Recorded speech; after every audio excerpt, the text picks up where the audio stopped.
Chapter 1. The Science of Deduction. Sherlock Holmes took his bottle from the corner of the mantelpiece and his hypodermic syringe from its neat morocco case. With his long, white, nervous fingers he adjusted the delicate needle and rolled back his left shirt cuff. For some little time his eyes rested thoughtfully upon the sinewy forearm and wrist all dotted and scarred with innumerable puncture marks. Finally he thrust the sharp point home, pressed down the tiny piston, and sank back into the velvet-lined armchair with a long sigh of satisfaction. 3 times a day for many months I had witnessed this performance, but custom had not reconciled my mind to it. On the contrary, from day to day I had become more irritable at the sight, and my conscience swelled nightly within me at the thought that I had lacked the courage to protest. Again and again I had registered a vow that I should deliver my soul upon the subject, but there was that in the cool, nonchalant air of my companion Wick. Made him the last man with whom one would care to take anything approaching to a liberty. His great powers, his masterly manner, and the experience which I had had of his many extraordinary qualities, all made me diffident and backward in crossing him. Yet upon that afternoon, whether it was the bone which I had taken with my lunch, or the additional exasperation produced by the extreme deliberation of his manner, I suddenly felt that I could hold out no longer. "Which is it today?" I asked. "Morphine or cocaine?" He raised his eyes languidly from the old black-letter volume which he had opened. "It is cocaine," he said. "A 7% solution. Would you care to try it?" "No, indeed," I answered brusquely. "My constitution has not got over the Afghan campaign yet. I cannot afford to throw any extra strain upon it." He smiled at my vehemence. "Perhaps you are right, Watson," he said. "I suppose that its influence is physically a bad one. I find it, however, so transcendent stimulating and clarifying to the mind that its secondary action is a matter of small moment. But consider," I said earnestly. "Count the cost. Your brain may, as you say, be roused and excited, but it is a pathological and morbid process, which involves increased tissue change and may at last leave a permanent weakness. You know, too, what a black reaction comes upon you. Surely the game is hardly worth the candle. Why should you, for a mere passing pleasure, risk the loss of those great powers with which you have been endowed? Remember that I speak not only as one comrade to another, but as a medical man to one for whose constitution he is to some extent answerable." He did not seem offended. On the contrary, he put his fingertips together and leaned his elbows on the arms of his chair, like one who has a relish for conversation. "My mind," he said, "rebels at stagnation. Give me problems, give me work, give me the most abstruse cryptogram or the most intricate analysis, and I am in my own proper atmosphere. I can dispense then with artificial stimulants. But I abhor the dull routine of existence. I crave for mental exaltation. That is why I have chosen my own particular profession, or rather created it, for I am the only one in the world." "The only unofficial detective?" I said, raising my eyebrows. "The only unofficial consulting detective," he answered. "I am the last and highest court of appeal in detection. When Gregson or Lestrade or Athelney Jones are out of their depths, which, by the way, is their normal state, the matter is laid before me. I examine the data as an expert and pronounce a specialist's opinion. I claim no credit in such cases. My name figures in no newspaper. The work itself, the pleasure of finding a field for my peculiar powers, is my highest reward. But you have yourself had some experience of my methods of work in the Jefferson Hope case." "Yes, indeed," said I cordially. "I was never so struck by anything in my life. I even embodied it in a small brochure with the somewhat fantastic title of A Study in Scarlet." He shook his head sadly. "I glanced over it," said he. "Honestly, I cannot congratulate you upon it. Detection is, or ought to be, an exact science, and should be treated in the same cold and unemotional manner. You have attempted to tinge it with romanticism, which produces much the same effect as if you worked a love story or an elopement into the 5th proposition of Euclid. But the romance was there," I remonstrated. I could not tamper with the facts. Some facts should be suppressed, or at least a just sense of proportion should be observed in treating them. The only point in the case which deserved mention was the curious analytical reasoning from effects to causes by which I succeeded in unraveling it. I was annoyed at this criticism of a work which had been specially designed to please him. I confess, too, that I was irritated by the egotism which seemed to demand that every line of my pamphlet should be devoted to his own special doings. More than once during the years that I had lived with him in Baker Street I had observed that a small vanity underlay my companion's quiet and didactic manner. I made no remark, however, but sat nursing my wounded leg. I had a Jezail bullet through it some time before, and though it did not prevent me from walking, it ached wearily at every change of the weather. My practice has extended recently to the continent, said Holmes, after a while, filling up his old briar-root pipe. I was consulted last week by François Le Villard, who, as you probably know, has come rather to the front lately in the French detective service. He has all the Celtic power of quick intuition, but he is deficient in the wide range of exact knowledge which is essential to the higher developments of his art. The case was concerned with a will, and possessed some features of interest. I was able to refer him to two parallel cases, the one at R.I.G.A. in 1857, and the other at St. Louis in 1871, which have suggested to him the true solution. Here is the letter which I had this morning acknowledging my assistance. He tossed over, as he spoke, a crumpled sheet of foreign notepaper. I glanced my eyes down it, catching a profusion of notes of admiration with stray, magnifiques, coups de maîtres, and tours de force, all testifying to the ardent admiration of the Frenchman. He speaks as a pupil to his master, said I. Oh, he rates my assistance too highly, said Sherlock Holmes lightly. He has considerable gifts himself. He possesses 2 out of the 3 qualities necessary for the ideal detective. He has the power of observation and that of deduction. He is only wanting in knowledge, and that may come in time. He is now translating my small works into French. Your works? Oh, didn't you know? He cried, laughing. Yes, I have been guilty of several monographs. They are all upon technical subjects. Here, for example, is one upon the distinction between the ashes of the various tobaccos. In it I enumerate 140 forms of cigarette, and pipe tobacco, with colored plates illustrating the difference in the ash. It is a point which is continually turning up in criminal trials, and which is sometimes of supreme importance as a clue. If you can say definitely, for example, that some murder has been done by a man who was smoking an Indian lunka, it obviously narrows your field of search. To the trained eye there is as much difference between the black ash of a trichinopoly and the white fluff of bird's eye as there is between a cabbage and a potato. You have an extraordinary genius for minutiae, I remarked. I appreciate their importance. Here is my monograph upon the tracing of footsteps, with some remarks upon the uses of plaster of Paris as a preserver of impresses. Here, too, is a curious little work upon the influence of a trade upon the form of the hand, with lithotypes of the hands of slaters, sailors, core cutters, compositors, weavers, and diamond polishers. That is a matter of great practical interest to the scientific detective, especially in cases of unclaimed bodies, or in discovering the antecedents of criminals. But I weary you with my hobby. Not at all, I answered earnestly. It is of the greatest interest to me, especially since I have had the opportunity of observing your practical application of it. But you spoke just now of observation and deduction. Surely the one to some extent implies the other. Why, hardly, he answered, leaning back luxuriously in his armchair, and sending up thick blue wreaths from his pipe. For example, observation shows me that you have been to the Wigmore Street post office this morning, but deduction lets me know that when there you dispatched a telegram. Right, said I. Right on both points. But I confess that I don't see how you arrived at it. It was a sudden impulse upon my part, and I have mentioned it to no one.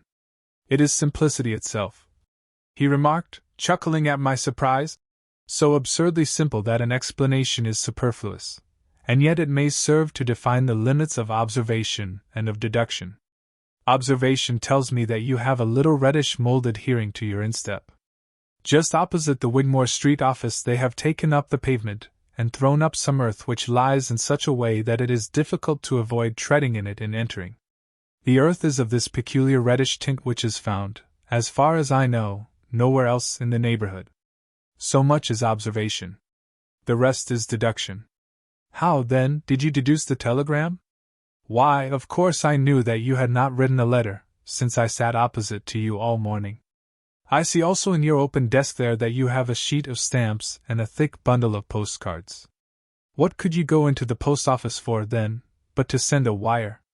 Eliminate all other factors, and the one WH. It remains must be the truth. In this case it certainly is so, I replied, after a little thought. The thing, however, is, as you say, of the simplest. Would you think me impertinent if I were to put your theories to a more severe test? On the contrary, he answered, it would prevent me from taking a second dose of cocaine. I should be delighted to look into any problem which you might submit to me. I have heard you say that it is difficult for a man to have any object in daily use without leaving the impress of his individuality upon it in such a way that a trained observer might read it. Now, I have here a watch which has recently come into my possession. Would you have the kindness to let me have an opinion upon the character or habits of the late owner? I handed him over the watch with some slight feeling of amusement in my heart, for the test was, as I thought, an impossible one, and I intended it as a lesson against the somewhat dogmatic tone which he occasionally assumed. He balanced the watch in his hand, gazed hard at the dial, opened the back, and examined the works, first with his naked eyes and then with a powerful convex lens. I could hardly keep from smiling at his crestfallen face when he finally snapped the case to and handed it back.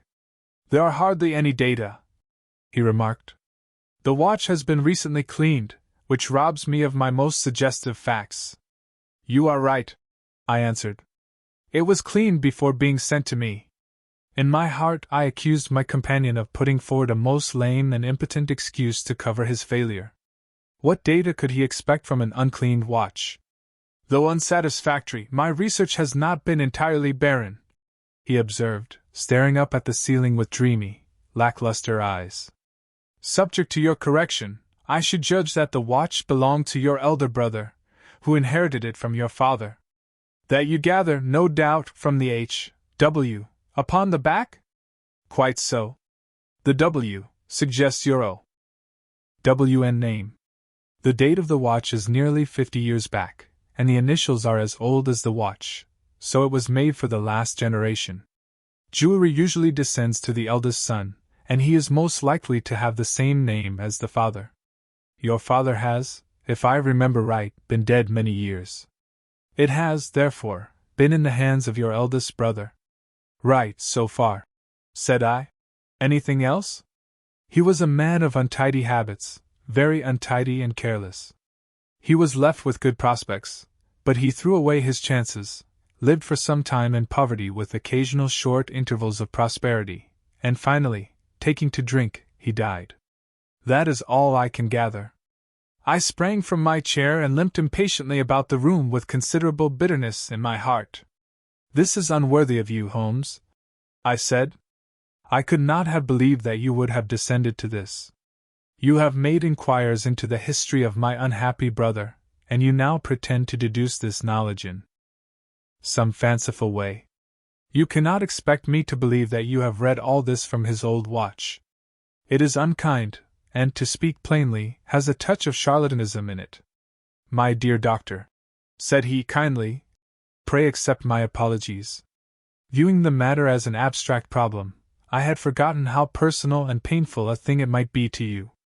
I assure you, however, that I never even knew that you had a brother until you handed me the watch. Then how in the name of all that is wonderful did you get these facts? They are absolutely correct in every particular. Ah, that is good luck. I could only say what was the balance of probability. I did not at all expect to be so accurate. But it was not mere guesswork. No, I never guess. It is a shocking habit, destructive to the logical faculty.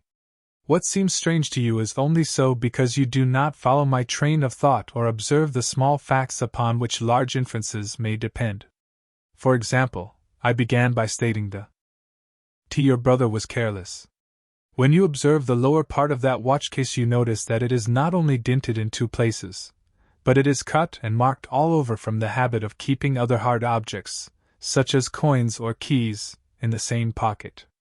Surely it is no great feat to assume that a man who treats a 50-guinea watch so cavalierly must be a careless man. Neither is it a very far-fetched inference that a man who inherits one article of such value is pretty well provided for in other respects. I nodded to show that I followed his reasoning. It is very customary for pawnbrokers in England, when they take a watch, to scratch the number of the ticket with a pinpoint upon the inside of the case. It is more handy than a label, as there is no risk of the number being lost or transposed. There are no less than 4 such numbers visible to my lens on the inside of this case. Inference, that your brother was often at low water. Secondary inference, that he had occasional BU. Ristus of prosperity, or he could not have redeemed the pledge. Finally, I ask you to look at the inner plate, which contains the keyhole. Look at the thousands of scratches all round the hole, marks where the key has slipped. What sober man's key could have scored those grooves? But you will never see a drunkard's watch without them. He wins it at night, and he leaves these traces of his unsteady hand. Where is the mystery in all this? It is as clear as daylight. I answered. I regret the injustice which I did you. I should have had more faith in your marvelous faculty. May I ask whether you have any professional inquiry on foot at present? None. Hence the cocaine. I cannot live without brain work. What else is there to live for? Stand at the window here. Was ever such a dreary, dismal, unprofitable world? See how the yellow fog swirls down the street and drifts across the dun-colored houses. What could be more hopelessly prosaic and material? What is the use of having powers, Doctor, when one has no field upon which to exert them? Crime is commonplace, existence is commonplace, and no qualities save those which are commonplace have any function upon earth. I had opened my mouth to reply to this tirade, when with a crisp knock our landlady entered, bearing a card upon the brass salver. "A young lady for you, sir," she said, addressing my companion. "Miss Mary Morstan," he read. I have no recollection of the name.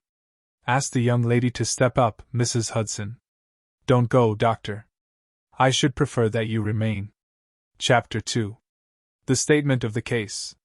Miss Morstan entered the room with a firm step and an outward composure of manner.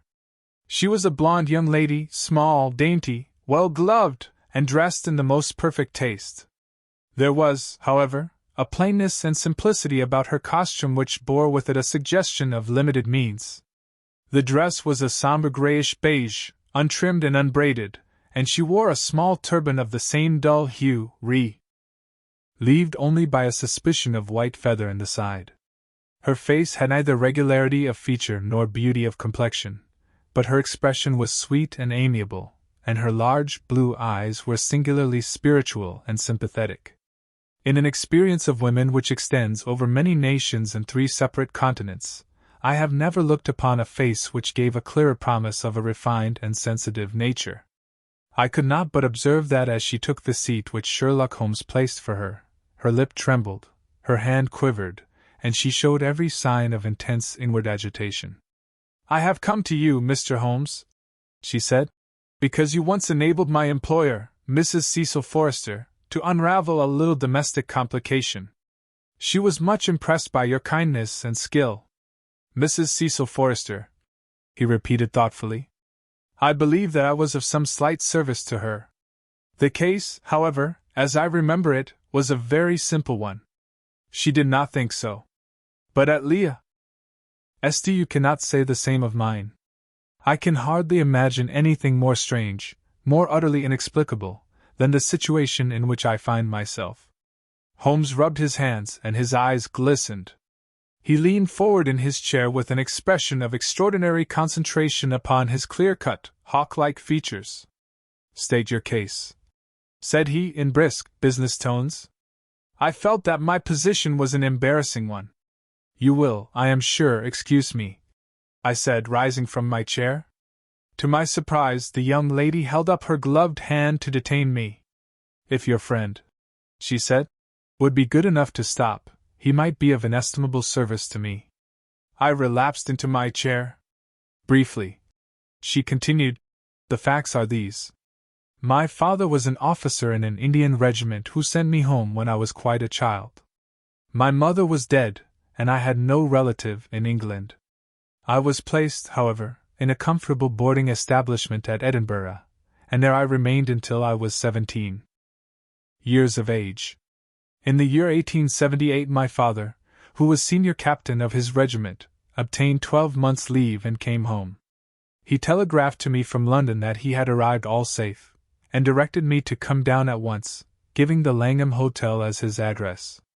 His message, as I remember, was full of kindness and love. On reaching London I drove to the Langham, and was informed that Captain Morstan was staying there, but that he had gone out the night before and had not yet returned. I waited all day without news of him. That night, on the advice of the manager of the hotel, I communicated with the police, and next morning we advertised in all the papers. Our inquiries led to no result, and from that day to this no word has ever been heard of my unfortunate father. He came home with his heart full of hope, to find some peace, some comfort, and instead.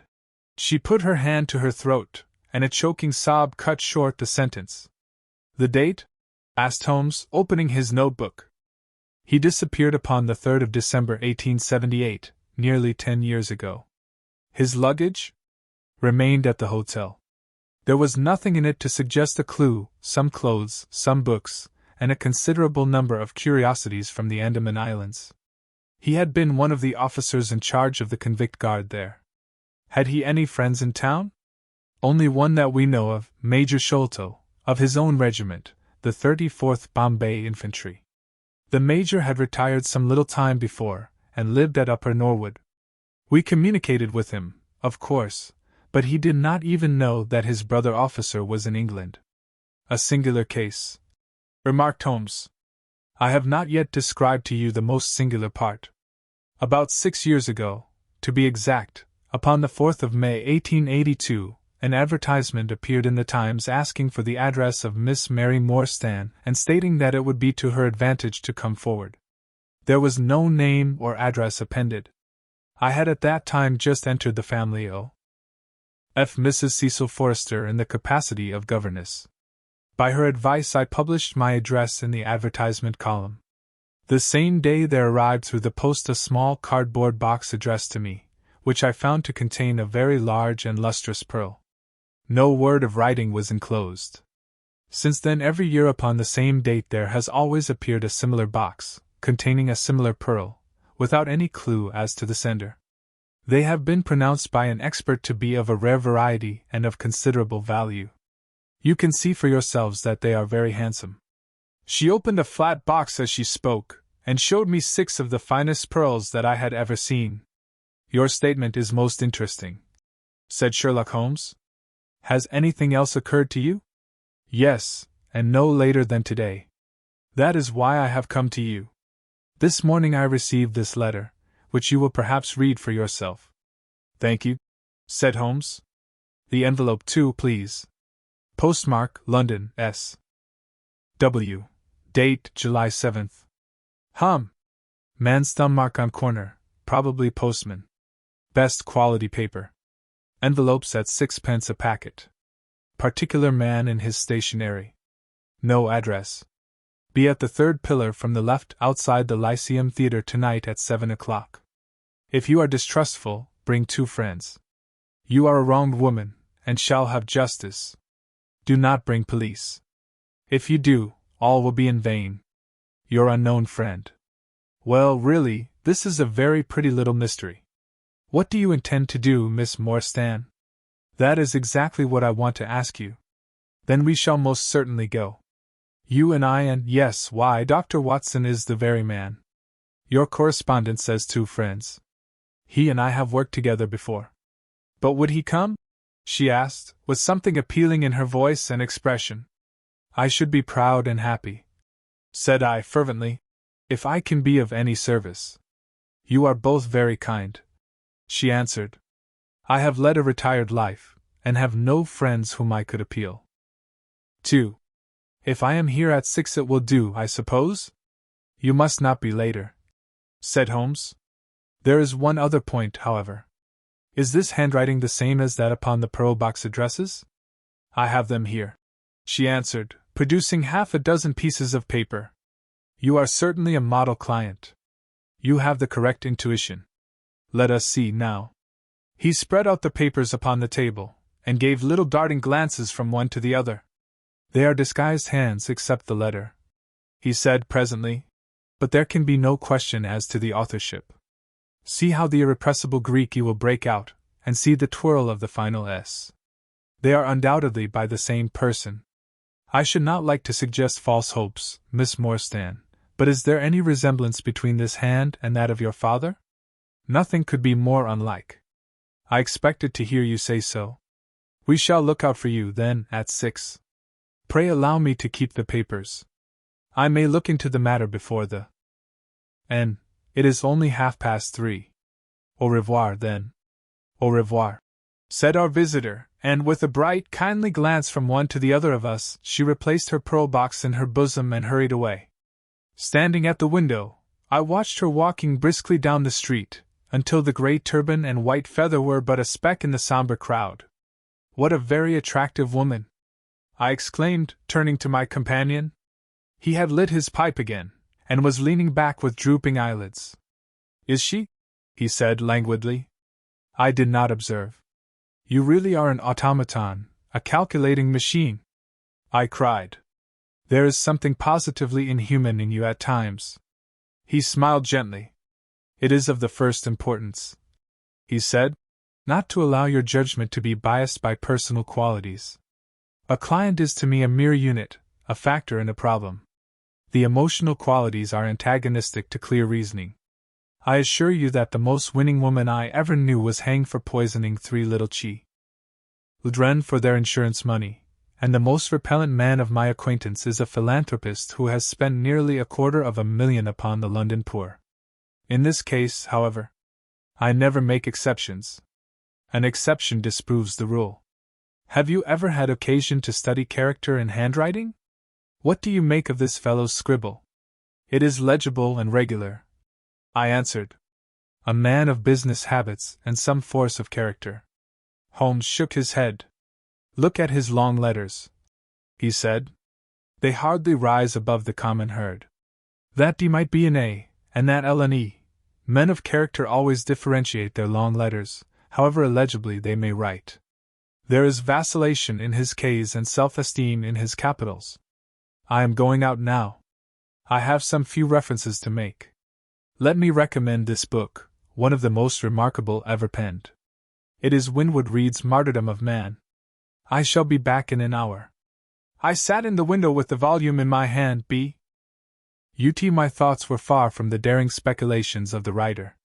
My mind ran upon our late visitor, her smiles, the deep rich tones of her voice, the strange mystery which overhung her life.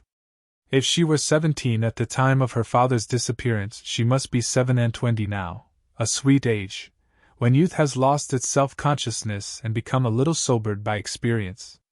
So I sat and mused, until such dangerous thoughts came into my head that I hurried away to my desk and plunged furiously into the latest treatise upon pathology.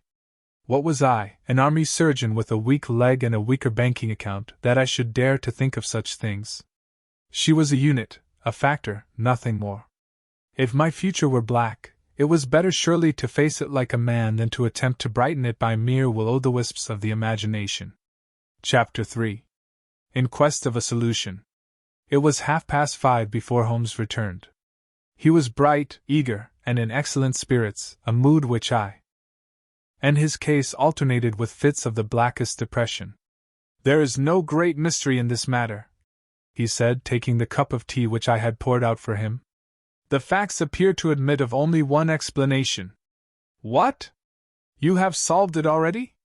Well, that would be too much to say. I have discovered a suggestive fact, that is all. It is, however, very suggestive. The details are still to be added. I have just found, on consulting the back files of the Times, that Major Sholto, of Upper Norwood, late of the 34th Bombay Infantry, died upon the 28th of April 1882. I may be very obtuse, Holmes, but I fail to see what this suggests. No? You surprise me. Look at it in this way, then. Captain Morstan disappears. The only person in London whom he could have visited is Major Sholto. Major Sholto denies having heard that he was in London. 4 years later Sholto dies. Within a week of his death Captain Morstan's daughter receives a valuable present, which is repeated from Arthur, and now culminates in a letter which describes her as a wronged woman. What wrong can it refer to except this deprivation of her father? And why should the presents begin immediately after Sholto's death, unless it is that Sholto's heir knows something of the mystery and desires to make compensation? Have you any alternative theory which will meet the facts? But what a strange compensation! And how strangely made! Why, too, should he write a letter now, rather than 6 years ago? Again, the letter speaks of giving her justice. What justice can she have? It is too much to suppose that her father is still alive. There is no other injustice in her case that you know of. There are difficulties. There are certainly difficulties, said Sherlock Holmes, pensively. But our expedition of tonight will solve them all. Ah, here is a four-wheeler, and Miss Morstan is inside. Are you all ready? Then we had better go down, for it is a little past the hour. I picked up my hat and my heaviest stick, but I observed that Holmes took his revolver from his drawer and slipped it into his pocket. It was clear that he thought that our night's work might be a serious one. Miss Morstan was muffled in a dark cloak, and her sensitive face was composed, but pale. She must have been more than woman if she did not feel some uneasiness at the strange enterprise upon which we were embarking, yet her self-control was perfect, and she readily answered the few additional questions which Sherlock Holmes put to her. Major Sholto was a very particular friend of Papa's, she said. His letters were full of allusions to the Major. He and Papa were in command of the troops at the Andaman Islands, so they were thrown a great deal together. By the way, a curious paper was found in Papa's desk which no one could understand. I don't suppose that it is of the slightest importance, but I thought you might care to see it, so I brought it with me. It is here. Holmes unfolded the paper carefully and smoothed it out upon his knee. He then very methodically examined it all over with his double lens. It is paper of native Indian manufacture, he remarked. It has at some time been pinned to a board. The diagram upon it appears to be a plan of part of a large building with numerous halls, corridors, and passages. At one point is a small cross done in red ink, and above it is 3.37 from left, in faded pencil writing. In the left-hand corner is a curious hieroglyphic like 4 crosses in a line with their arms touching. Beside it is written, in very rough and coarse characters, the sign of the 4, Jonathan Small, Muhammad Singh, Abdullah Khan, Dost Akbar. No, I confess that I do not see how this bears upon the matter. Yet it is evidently a document of importance. It has been kept carefully in a pocket-book, for the one side is as clean as the other. It was in his pocket-book that we found it. Preserve it carefully, then, Miss Morstan, for it may prove to be of use to us. I begin to suspect that this matter may turn out to be much deeper and more subtle than I at first supposed. I must reconsider my ideas. He leaned back in the cab, and I could see by his drawn brow and his vacant eye that he was thinking intently. Miss Morstan and I chatted in an undertone about our present expedition and its possible outcome, but our companion maintained his impenetrable reserve until the end of our journey. It was a September evening, and not yet 7 o'clock, but the day had been a dreary one, and a dense drizzly fog lay low upon the great city.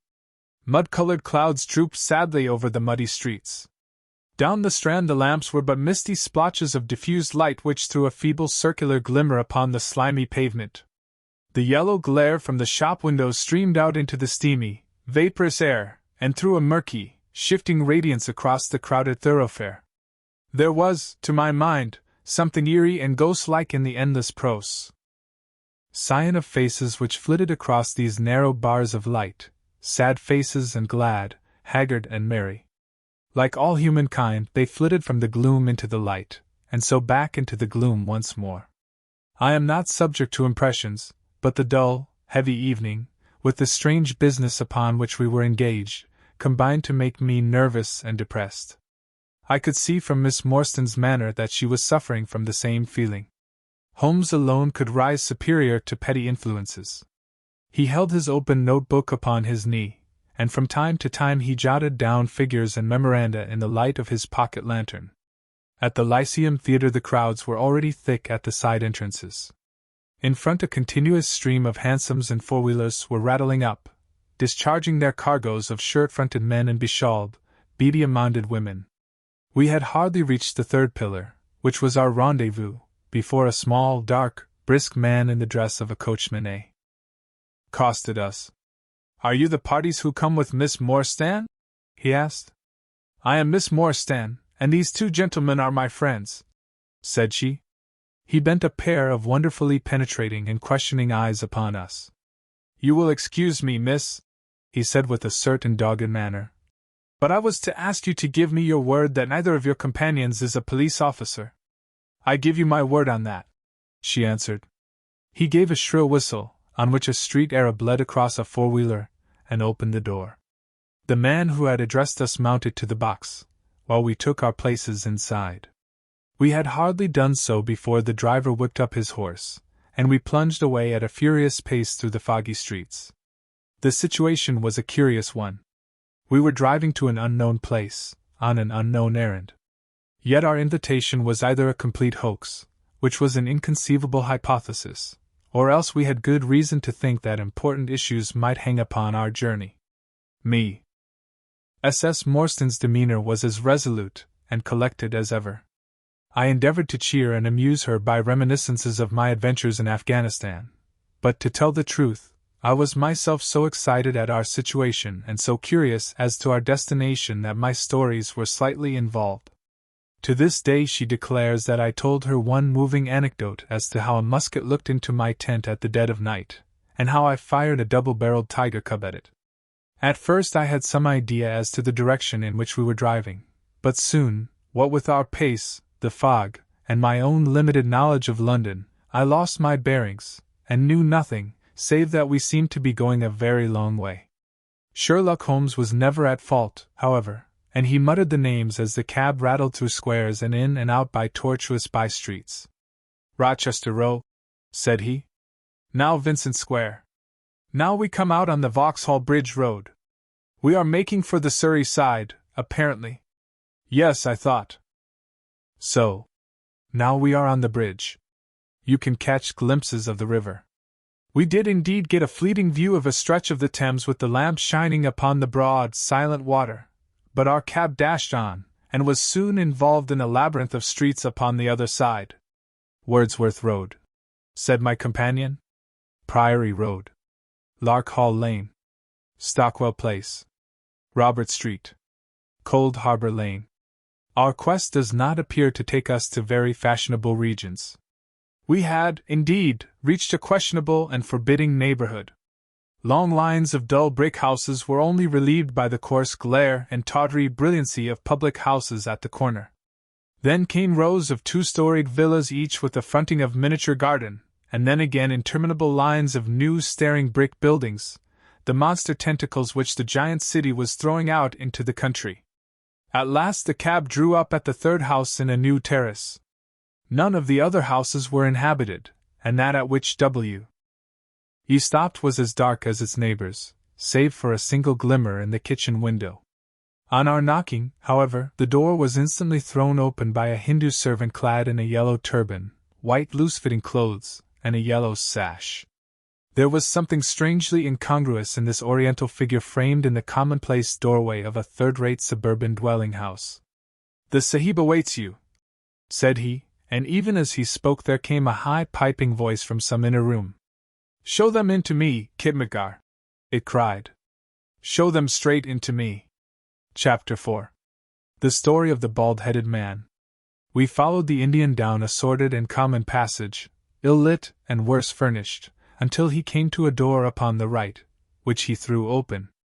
A blaze of yellow light streamed out upon us, and in the center of the glare there stood a small man with a very high head, a bristle of red hair all round the fringe of it, and a bald, shining scalp which shot out from among it like a mound. Tame peak from fir trees.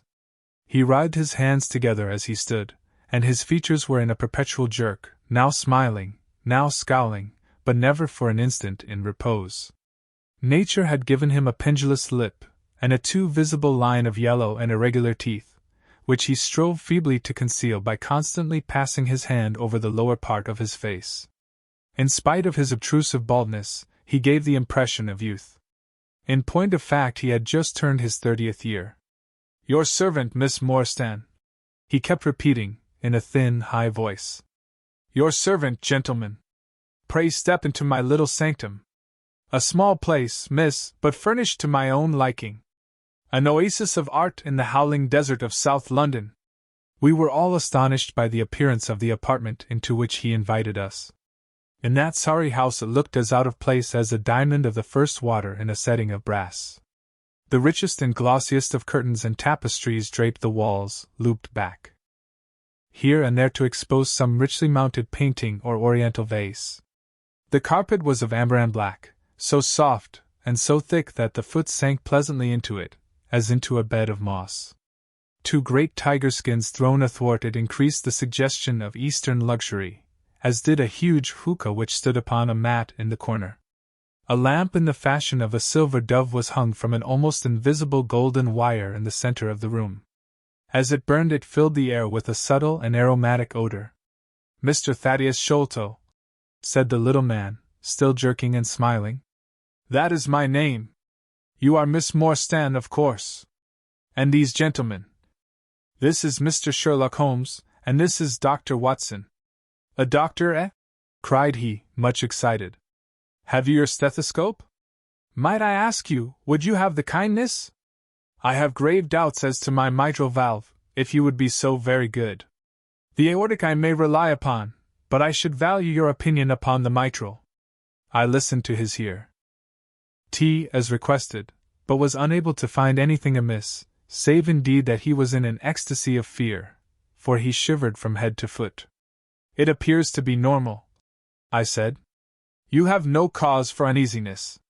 You will excuse my anxiety, Miss Morstan," he remarked airily. "I am a great sufferer, and I have long had suspicions as to that valve. I am delighted to hear that they are unwarranted. Had your father, Miss Morstan, refrained from throwing a strain upon his heart, he might have been alive now." I could have struck the man across the face, so hot was I at this callous and off-hand reference to so delicate a matter. Miss Morstan sat down, and her face grew white to the lips. "I knew in my heart that he was dead," said she. "I can give you every information," said he. "And what is more, I can do you justice, and I will, too, whatever Brother Bartholomew may say. I am so glad to have your friends here, not only as an escort to you, but also as witnesses to what I am about to do. And say, the three of us can show a bold front to Brother Bartholomew. But let us have no outsiders, no police or officials. We can settle everything satisfactorily among ourselves, without any interference. Nothing would annoy Brother Bartholomew more than any publicity." He sat down upon a low settee and blinked at us inquiringly with his weak, watery blue eyes. "For my part," said Holmes, "whatever you may choose to say will go no further." I nodded to show my agreement. "That is well. That is well," said he. "May I offer you a glass of Chianti, Miss Morstan? Or of Tokay? I keep no other wines. Shall I open a flask? No? Well then, I trust that you have no objection to tobacco smoke, to the mild balsamic odor of the Eastern tobacco. I am a little nervous, and I find my hookah an invaluable sedative." He applied a taper to the great bowl, and the smoke bubbled merrily through the rose-water. We sat all three in a semicircle, with our heads advanced, and our chins upon our hands, while the strange, jerky little fellow, with his high, shining head, puffed uneasily in the center. "When I first determined to make this communication to you," said he, I might have given you my address, but I feared that you might disregard my request and bring unpleasant people with you. I took the liberty, therefore, of making an appointment in such a way that my man Williams might be able to see you first. I have complete confidence in his discretion, and he had orders, if he were dissatisfied, to proceed no further in the matter. You will excuse these precautions, but I am a man of somewhat retiring, and I might even say refined, tastes, and there is nothing more unaesthetic than a policeman. I have a natural shrinking from all forms of rough materialism. I seldom come in contact with the rough crowd. I live, as you see, with some little atmosphere of elegance around me. I may call myself a patron of the arts.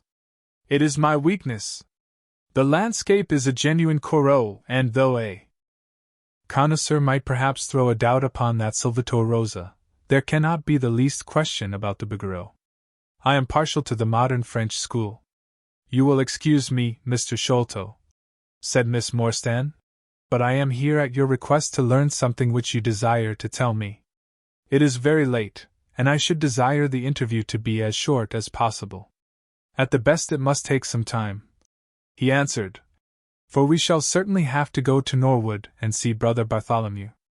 We shall all go and try if we can get the better of Brother Bartholomew. He is very angry with me for taking the course which has seemed right to me. I had quite high words with him last night. You cannot imagine what a terrible fellow he is when he is angry. If we are to go to Norwood, it would perhaps be as well to start at once, I ventured to remark. He laughed until his ears were quite red. That would hardly do, he cried. I don't know what he would say if I brought you in that Sioux Den way. No, I must prepare you by showing you how we all stand to each other. In the first place, I must tell you that there are several points in the story of which I am myself ignorant. I can only lay the facts before you as far as I know them myself. My father was, as you may have guessed, Major John Sholto, once of the Indian Army. He retired some 11 years ago, and came to live at Pondicherry Lodge in Upper Norwood. He had prospered in India, and brought back with him a considerable sum of money, a large collection of valuable curiosities, and a staff of native servants. With these advantages he bought himself a house, and lived in great luxury. My twin brother Bartholomew and I were the only children. I very well remember the sensation which was caused by the disappearance of Captain Morstan. We read the details in the papers, and, knowing that he had been a friend of our father's, we discussed the case freely in his presence. He used to join in our speculations as to W.H. That could have happened. Never for an instant did we suspect that he had the whole secret hidden in his own breast, that of all men he alone knew the fate of Arthur Morstan. We did know, however, that some mystery, some positive danger, overhung our father. He was very fearful of going out alone, and he always employed 2 prize-fighters to act as porters at Pondicherry Lodge. Williams, who drove you tonight, was one of them. He was once lightweight champion of England. Our father would never tell us what it was he feared, but he had a most marked aversion to men with wooden legs. On one occasion he actually fired his revolver at a wooden-legged man, who proved to be a harmless tradesman canvassing for orders. We had to pay a large sum to hush the matter up. My brother and I used to think this a mere whim of my father's, but events have since led us to change our opinion. Early in 1882 my father received a letter from India which was a great shock to him. He nearly fainted at the Br. Fast table when he opened it, and from that day he sickened to his death. What was in the letter we could never discover, but I could see as he held it that it was short, and written in a scrawling hand. He had suffered for years from an enlarged spleen, but he now became rapidly worse, and towards the end of April we were informed that he was beyond all hope, and that he wished to make a last communication to us. When we entered his room he was propped up with pillows and breathing heavily. He besought us to lock the door and to come upon either side of the bed. Then, grasping our hands, he made a remarkable statement to us, in a voice which was broken as much by emotion as by pain. I shall try and give it to you in his own very words. I have only one thing, he said, which weighs upon my mind at this supreme moment. It is my treatment of poor Morstan's orphan. The cursed greed which has been my besetting sin through life has withheld from her the treasure, half at least of W.H. It should have been hers. And yet I have made no use of it myself, so blind and foolish a thing is avarice. The mere feeling of possession has been so dear to me that I could not bear to share it with another. See that chaplet dipped with pearls beside the quinine bottle? Even that I could not bear to part with, although I had got it out with the design of sending it to her. You, my sons, will give her a fair share of the Agra treasure. But send her nothing, not even the chaplet, until I am gone. After all, men have been as bad as this and have recovered. I will tell you how Morstan died, he continued. He had suffered for years from a weak heart, but he concealed it from every one. I alone knew it. When in India he and I, through a remarkable chain of circumstances, came into possession of a considerable treasure. I brought it over to England, and on the night of Morstan's arrival he came straight over here to claim his share. He walked over from the station and was admitted by M. Y. faithful old Lal Chowdar, who is now dead. Morstan and I had a difference of opinion as to the division of the treasure, and we came to heated words.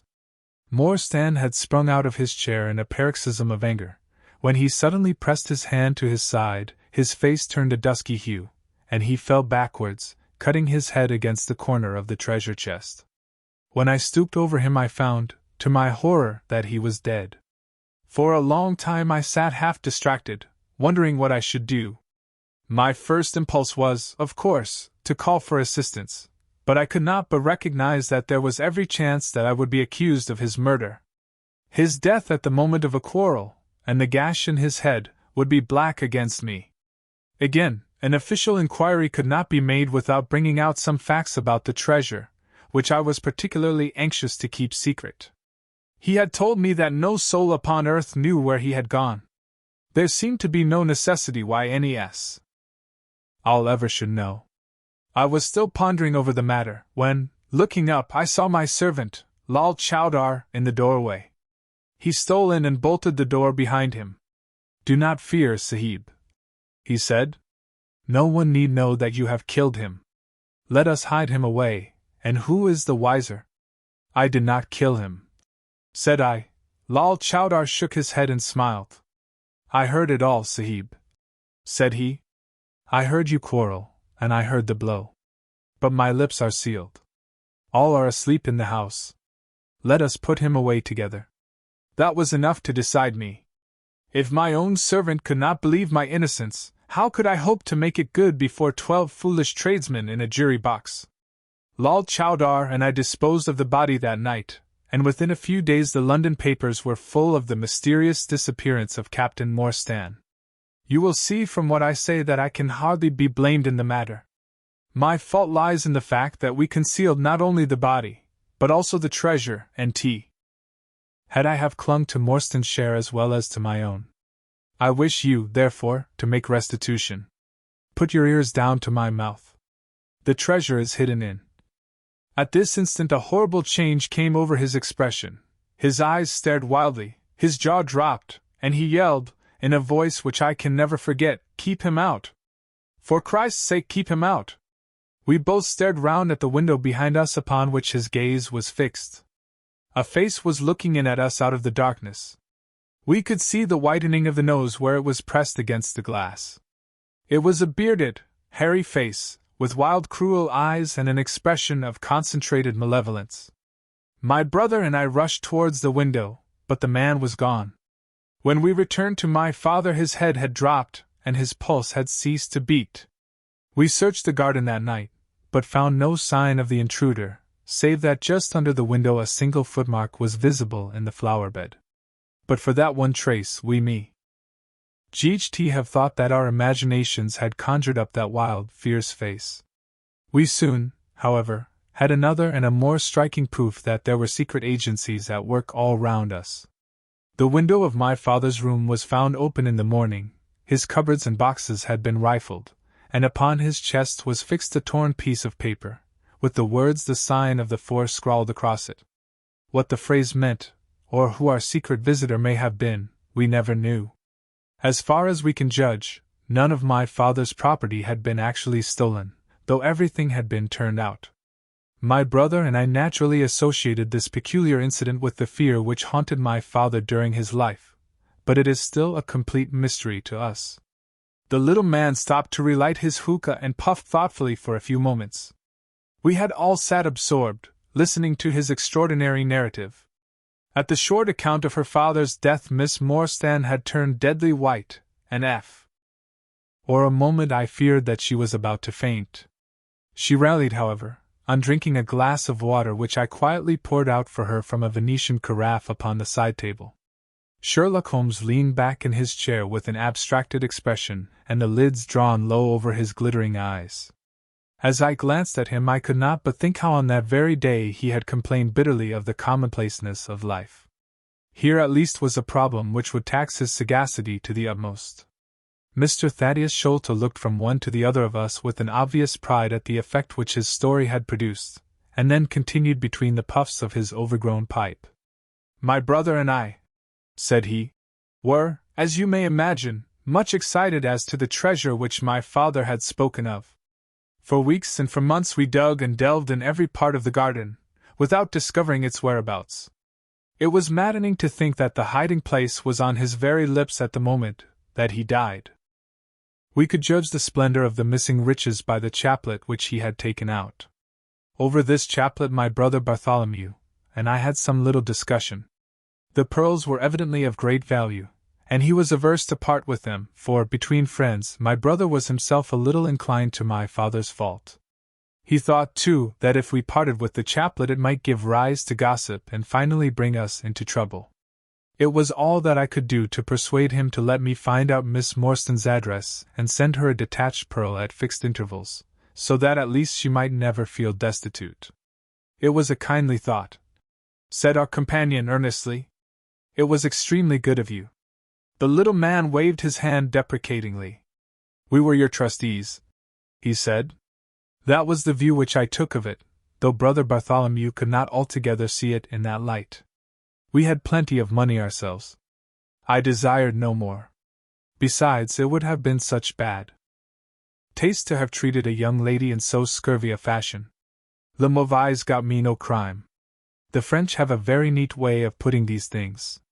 Our difference of opinion on this subject went so far that I thought it best to set up rooms for myself, so I left Pondicherry Lodge, taking the old Kitmutgar and Williams with me. Yesterday, however, I learned that an event of extreme importance has occurred. The treasure has been discovered.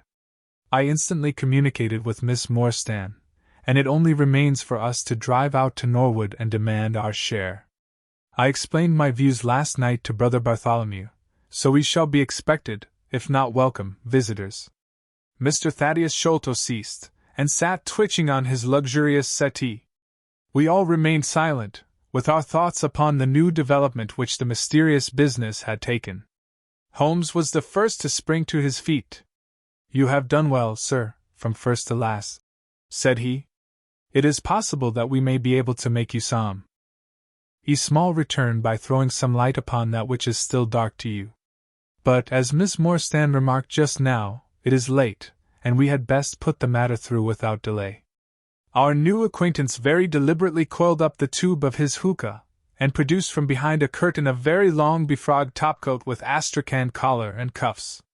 This he buttoned tightly up, in spite of the extreme closeness of the night, and finished his attire by putting on a rabbit-skin cap with hanging lappets which covered the ears, so that no part of him was visible save his mobile and peaky face. My health is somewhat fragile, he remarked, as he led the way down the passage. I am compelled to be a valetudinarian. Our cab was awaiting us outside, and our program was evidently prearranged, for the driver started off at once at a rapid pace. Thaddeus Sholto talked incessantly, in a voice which rose high above the rattle of the wheels. Bartholomew is a clever fellow, said he. How do you think he found out where the treasure was? He had come to the conclusion that it was somewhere indoors, so he worked out all the cubic space of the house, and made measurements everywhere, so that not 1 inch should be unaccounted for. Among other things, he found that the height of the building was 74 feet, but on adding together the heights of all the separate rooms, and making every allowance for the space between, which he ascertained by borings, he could not bring the total to more than 70 feet. There were 4 feet unaccounted for. These could only be at the top of the building. He knocked a hole, therefore, in the lath and plaster ceiling of the highest room, and there, sure enough, he came upon another little garret above it, which had been sealed up and was known to no one. In the center stood the treasure chest, resting upon 2 rafters. He lowered it through the hole, and there it lies. He computes the value of the jewels at not less than £500,000 sterling. At the mention of this gigantic sum we all stared at one another open-eyed. Miss Morstan, could we secure her rights, would change from a needy governess to the richest heiress in England. Surely it was the place of a loyal friend to rejoice at such news, yet I am ashamed to say that selfishness took me by the soul, and that my heart turned as heavy as lead within me. I stammered out some few halting words of congratulation, and then sat downcast, with my head drooped, deaf to the babble of our new acquaintance. He was clearly a confirmed hypochondriac, and I was dreamily conscious that he was pouring forth interminable trains of symptoms, and imploring information as to the composition and action of innumerable quack nostrums, some of which he bore about in a leather case in his pocket. I trust that he may not remember any of the answers which I gave him that night. Holmes declares that he overheard me caution him against the great danger of taking more than 2 drops of castor oil, while I recommended strychnine in large doses as a sedative. However that may be, I was certainly relieved when our cab pulled up with a jerk and the coachman sprang down to open the door. "This, Miss Morstan, is Pondicherry Lodge," said Mr. Thaddeus Sholto, as he handed her out. Chapter 5. The Tragedy of Pondicherry Lodge. It was nearly 11 o'clock when we reached this final stage of our night's adventures. We had left the damp fog of the great city behind us, and the night was fairly fine. A warm wind blew from the westward, and heavy clouds moved slowly across the sky, with half a moon peeping occasionally through the rifts. It was clear enough to see for some distance, but Thaddeus Sholto took down one of the side lamps from the carriage to give us a better light upon our way. Pondicherry Lodge stood in its own grounds, and was girt round with a very high stone wall topped with broken glass. A single narrow iron-clamped door formed the only means of entrance. On this, our guide knocked with a peculiar postman-like rat-tat. "Who is there?" cried a gruff voice from within. "It is I, McMurdo. You surely know my knock by this time." There was a grumbling sound and a clanking and jarring of keys.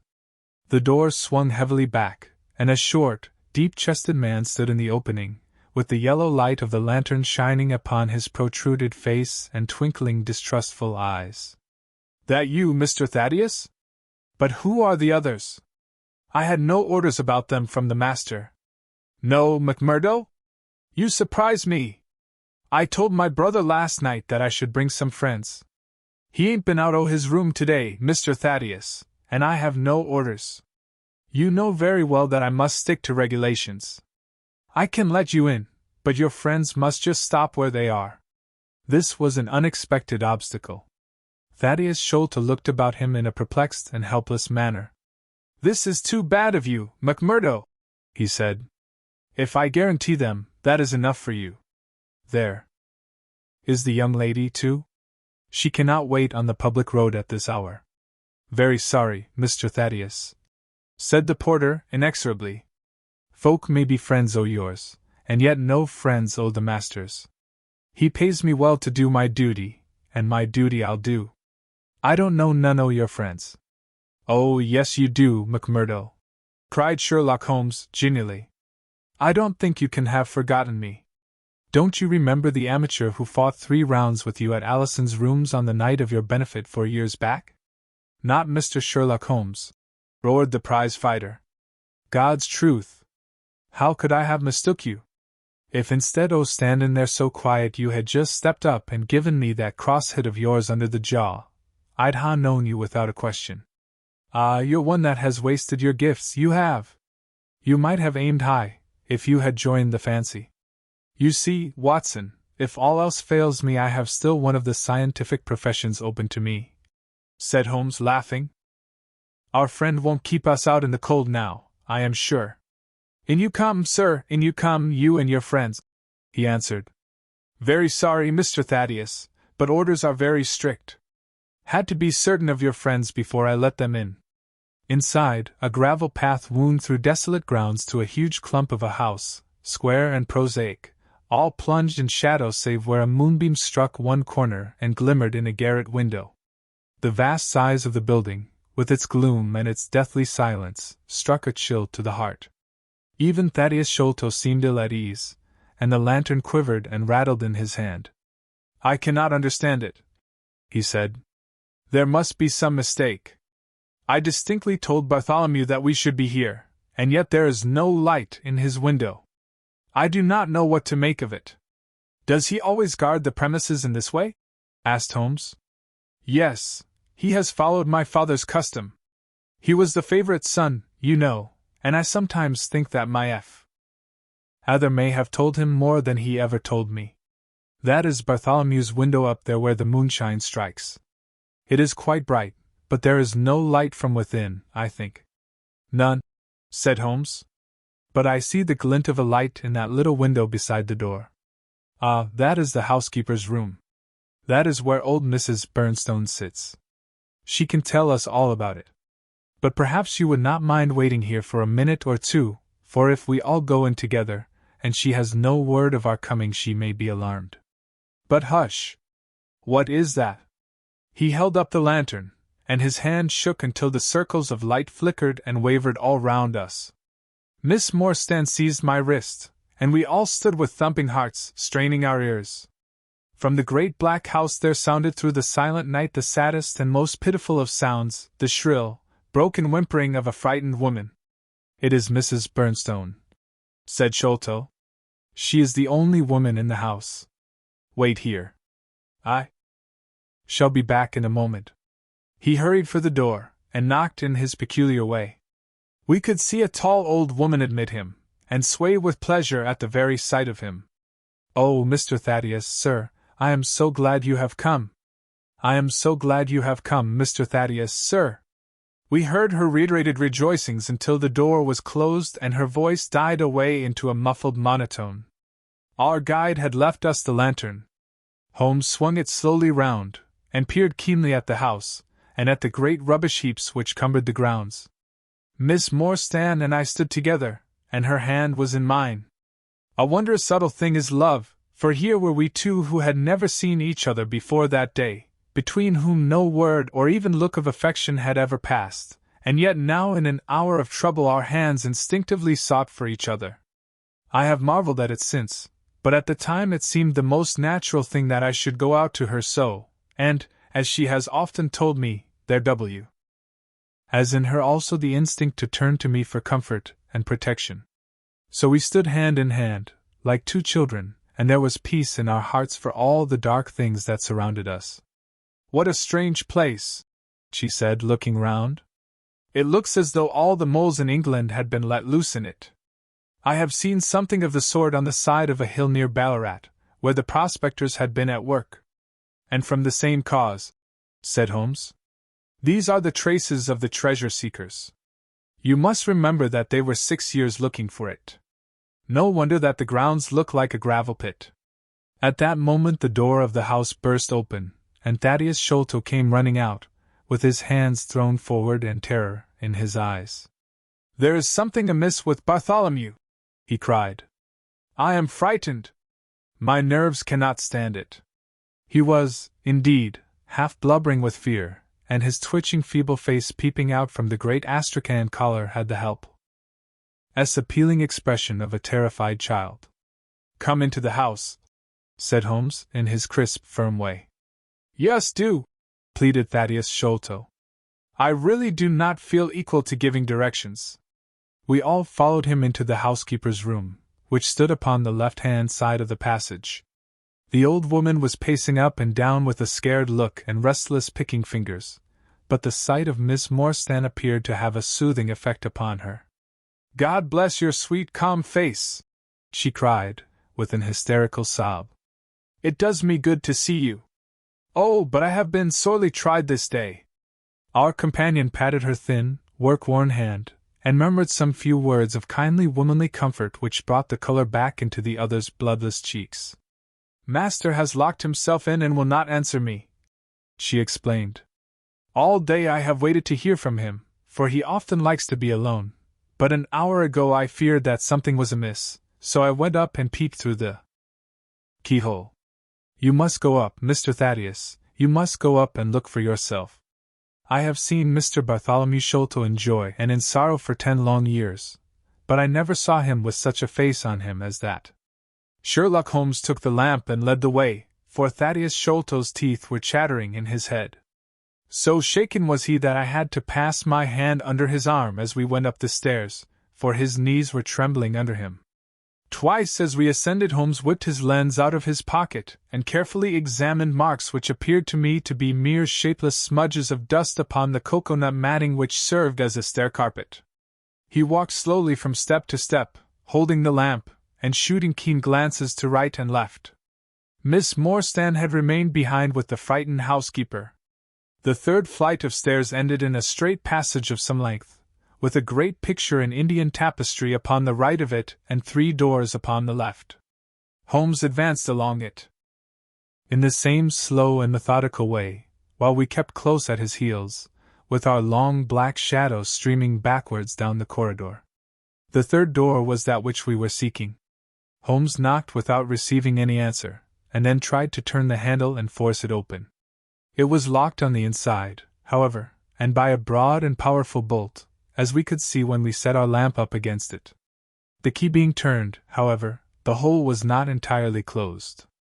Sherlock Holmes bent down to it, and instantly rose again with a sharp intaking of the breath. "There is something devilish in this, Watson," said he, more moved than I had ever before seen him. "What do you make of it?" I stooped to the hole, and recoiled in horror. Moonlight was streaming into the room, and it was bright with a vague and shifty radiance. Looking straight at me, and suspended, as it were, in the air, for all beneath was in shadow, there hung a face, the very face of our companion Thaddeus. There was the same high, shining head, the same circular bristle of red hair, the same bloodless countenance. The features were set, however, in a horrible smile, a fixed and unnatural grin, which in that still and moonlit room was more jarring to the nerves than any scowl or contortion. So like was the face to that of our little friend that I looked round at him to make sure that he was indeed with us. Then I recalled to mind that he had mentioned to us that his brother and he were twins. "This is terrible," I said to Holmes. "What is to be done?" "The door must come down," he answered, and springing against it, he put all his weight upon the lock. It creaked and groaned, but did not yield. Together we flung ourselves upon it once more, and this time it gave way with a sudden snap, and we found ourselves within Bartholomew Sholto's chamber. It appeared to have been fitted up as a chemical laboratory. A double line of glass-stoppered bottles was drawn up upon the wall opposite the door, and the table was littered over with Bunsen burners, test tubes, and retorts. In the corners stood carboys of acid in wicker baskets. One of these appeared to leak or to have been broken, for a stream of dark-colored liquid had trickled out from it, and the air was heavy with a peculiarly pungent, tar-like odor. A set of steps stood at one side of the room, in the midst of a litter of lath and plaster, and above them there was an opening in the ceiling large enough for a man to pass through. At the foot of the steps a long coil of rope was thrown carelessly together. By the table, in a wooden armchair, the master of the house was seated all in a heap, with his head sunk upon his left shoulder, and that ghastly, inscrutable smile upon his face. He was stiff and cold, and had clearly been dead many hours. It seemed to me that not only his features but all his limbs were twisted and turned in the most fantastic fashion. By his hand upon the table there lay a peculiar instrument, a brown,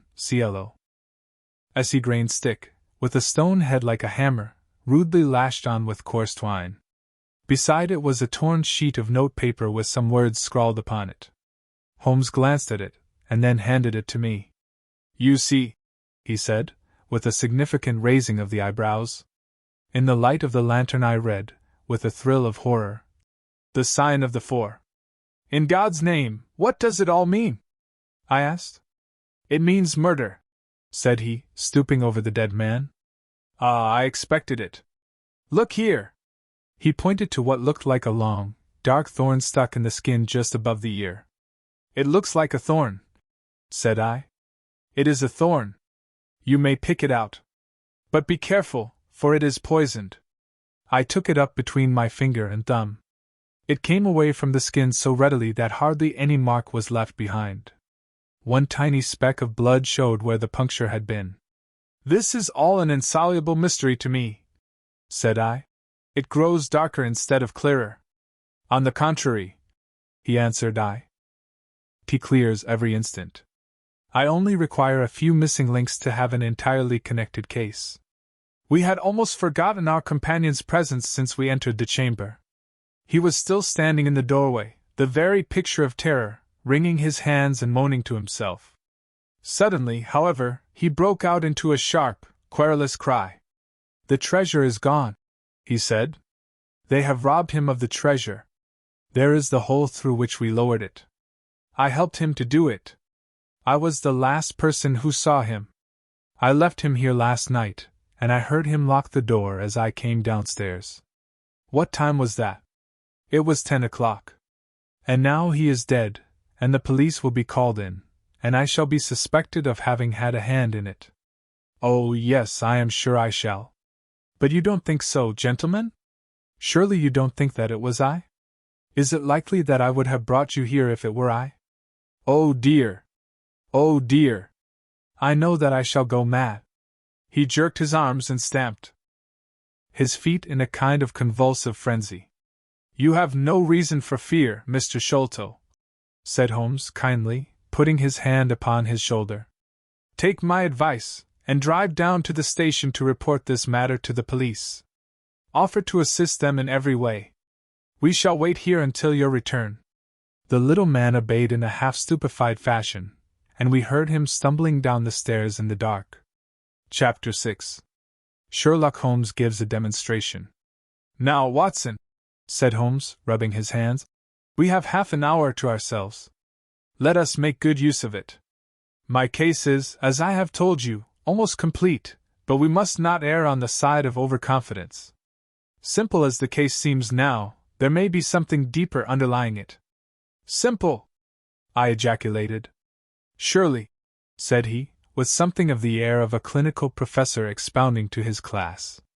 "Just sit in the corner there, that your footprints may not complicate matters. Now to work! In the first place, how did these folk go?" "Me, and how did they go? The door has not been opened since last night." "How of the window?" He carried the lamp across to it, muttering his observations aloud the while, but addressing them to himself rather than to me. "Window is snibbed on the inner side. Framework is solid. No hinges at the side. Let us open it. No water pipe near. Roof quite out of reach. Yet a man has mounted by the window. It rained a little last night. Here is the print of a foot in mold upon the sill. And here is a circular muddy mark, and here again upon the floor, and here again by the table. See here, Watson. This is really a very pretty demonstration." I looked at the round, well-defined muddy discs. "This is not a footmark," said I. "It is something much more valuable to us. It is the impression of a wooden stump. You see here on the sill is the boot mark, a heavy boot with the broad metal heel, and beside it is the mark of the timber toe. It is the wooden-legged man." "Quite so. But there has been someone else, a very able and efficient ally. Could you scale that wall, Doctor?" I looked out of the open window. The moon still shone brightly on that angle of the house. We were a good 60 feet from the ground, and look where I would, I could see no foothold, nor as much as a crevice in the brickwork. "It is absolutely impossible," I answered. "Without aid it is so. But suppose you had a friend up here who lowered you this good stout rope which I see in the corner, securing one end of it to this great hook in the wall. Then I think, if you were an active man, you might swarm up, wooden leg and all.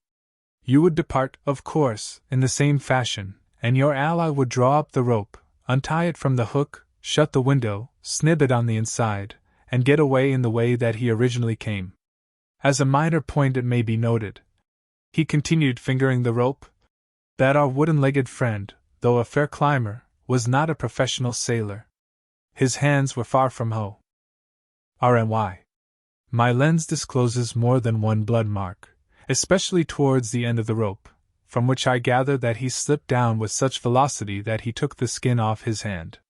This is all very well, said I, but the thing becomes more unintelligible than ever. How about this mysterious ally? How came he into the room? Yes, the ally, repeated Holmes, pensively. There are features of interest about this ally. He lifts the case from the regions of the commonplace. I fancy that this ally breaks fresh ground in the annals of crime in this country, though parallel cases suggest themselves from India, and if my memory serves me, from Senegambia.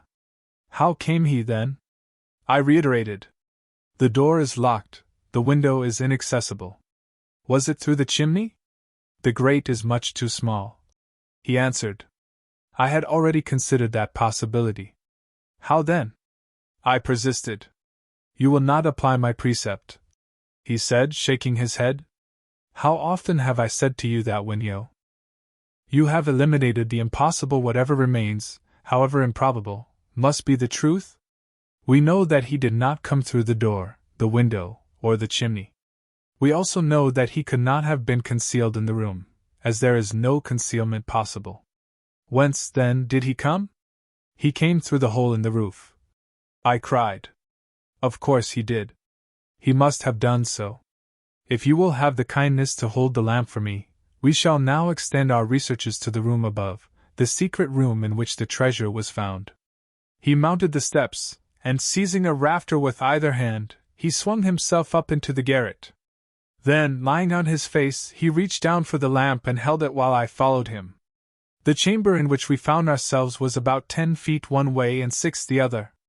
The floor was formed by the rafters, with thin lath and plaster between, so that in walking one had to step from beam to beam. The roof ran up to an apex, and was evidently the inn, or shell of the true roof of the house.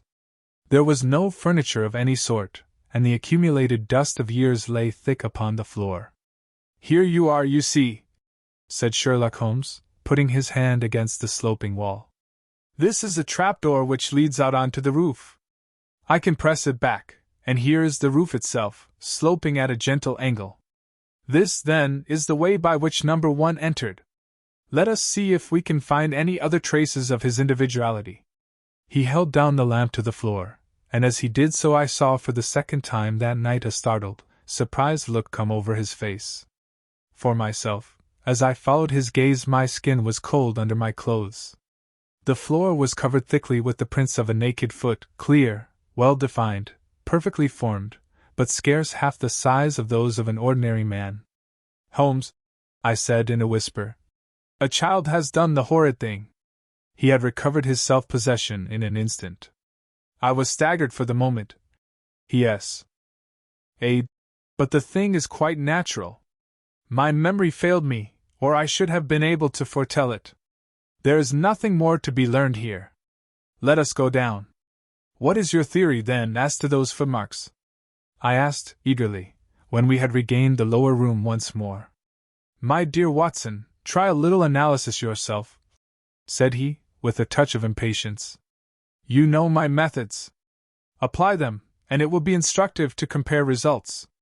I cannot conceive anything which will cover the facts, I answered. It will be clear enough to you soon, he said in an offhand way. I think that there is nothing else of importance here, but I will look. He whipped out his lens and a tape measure, and hurried about the room on his knees, measuring, comparing, examining, with his long thin nose only a few inches from the planks, and his beady eyes gleaming and deep-set like those of a bird. So swift, silent, and furtive were his movements, like those of a trained bloodhound picking out a scent, that I could not but think what a terrible criminal he would have made had he turned his energy and sagacity against the law, instead of exerting them in its defense. As he hunted about, he kept muttering to himself, and finally he broke out into a loud crow of delight. We are certainly in luck, said he. We ought to have very little trouble now. Number 1 has had the misfortune to tread in the creosote. You can see the outline of the edge of his small foot here at the side of this evil-smelling mess. The carboy has been cracked, you see, and the stuff has leaked out." "What then?" I asked. "Why, we have got him, that's all," said he. "I know a dog that would follow that scent to the world's end. If a pack can track a trailed herring across a shire, how far can a specially trained hound follow so pungent a smell as this? It sounds like a sum in the rule of 3. The answer should give us but hello! Here are the accredited representatives of the law." Heavy steps, Indeed, the clamor of loud voices were audible from below, and the hall door shut with a loud crash. "Before they come," said Holmes, "just put your hand here on this poor fellow's arm, and here on his leg. What do you feel?" "The muscles are as hard as a board," I answered. "Quite so. They are in a state of extreme contraction, far exceeding the usual rigor mortis. Coupled with this distortion of the face, this Hippocratic smile, or risus sardonicus, as the old writers called it, what conclusion would it suggest to your mind?" "Death from some powerful vegetable alkaloid," I answered. "Some strychnine-like substance which would produce tetanus." That was the idea which occurred to me the instant I saw the drawn muscles of the face. On getting into the room, I at once looked for the means by which the poison had entered the system. As you saw, I discovered a thorn which had been driven or shot with no great force into the scalp. You observe that the part struck was that which would be turned towards the hole in the ceiling if the man were erect in his chair. Now examine the thorn. I took it up gingerly and held it in the light of the lantern. It was long, sharp, and black, with a glazed look near the point as though some gummy substance had dried upon it. The blunt end had been trimmed and rounded off with a knife. "Is that an English thorn?" he asked.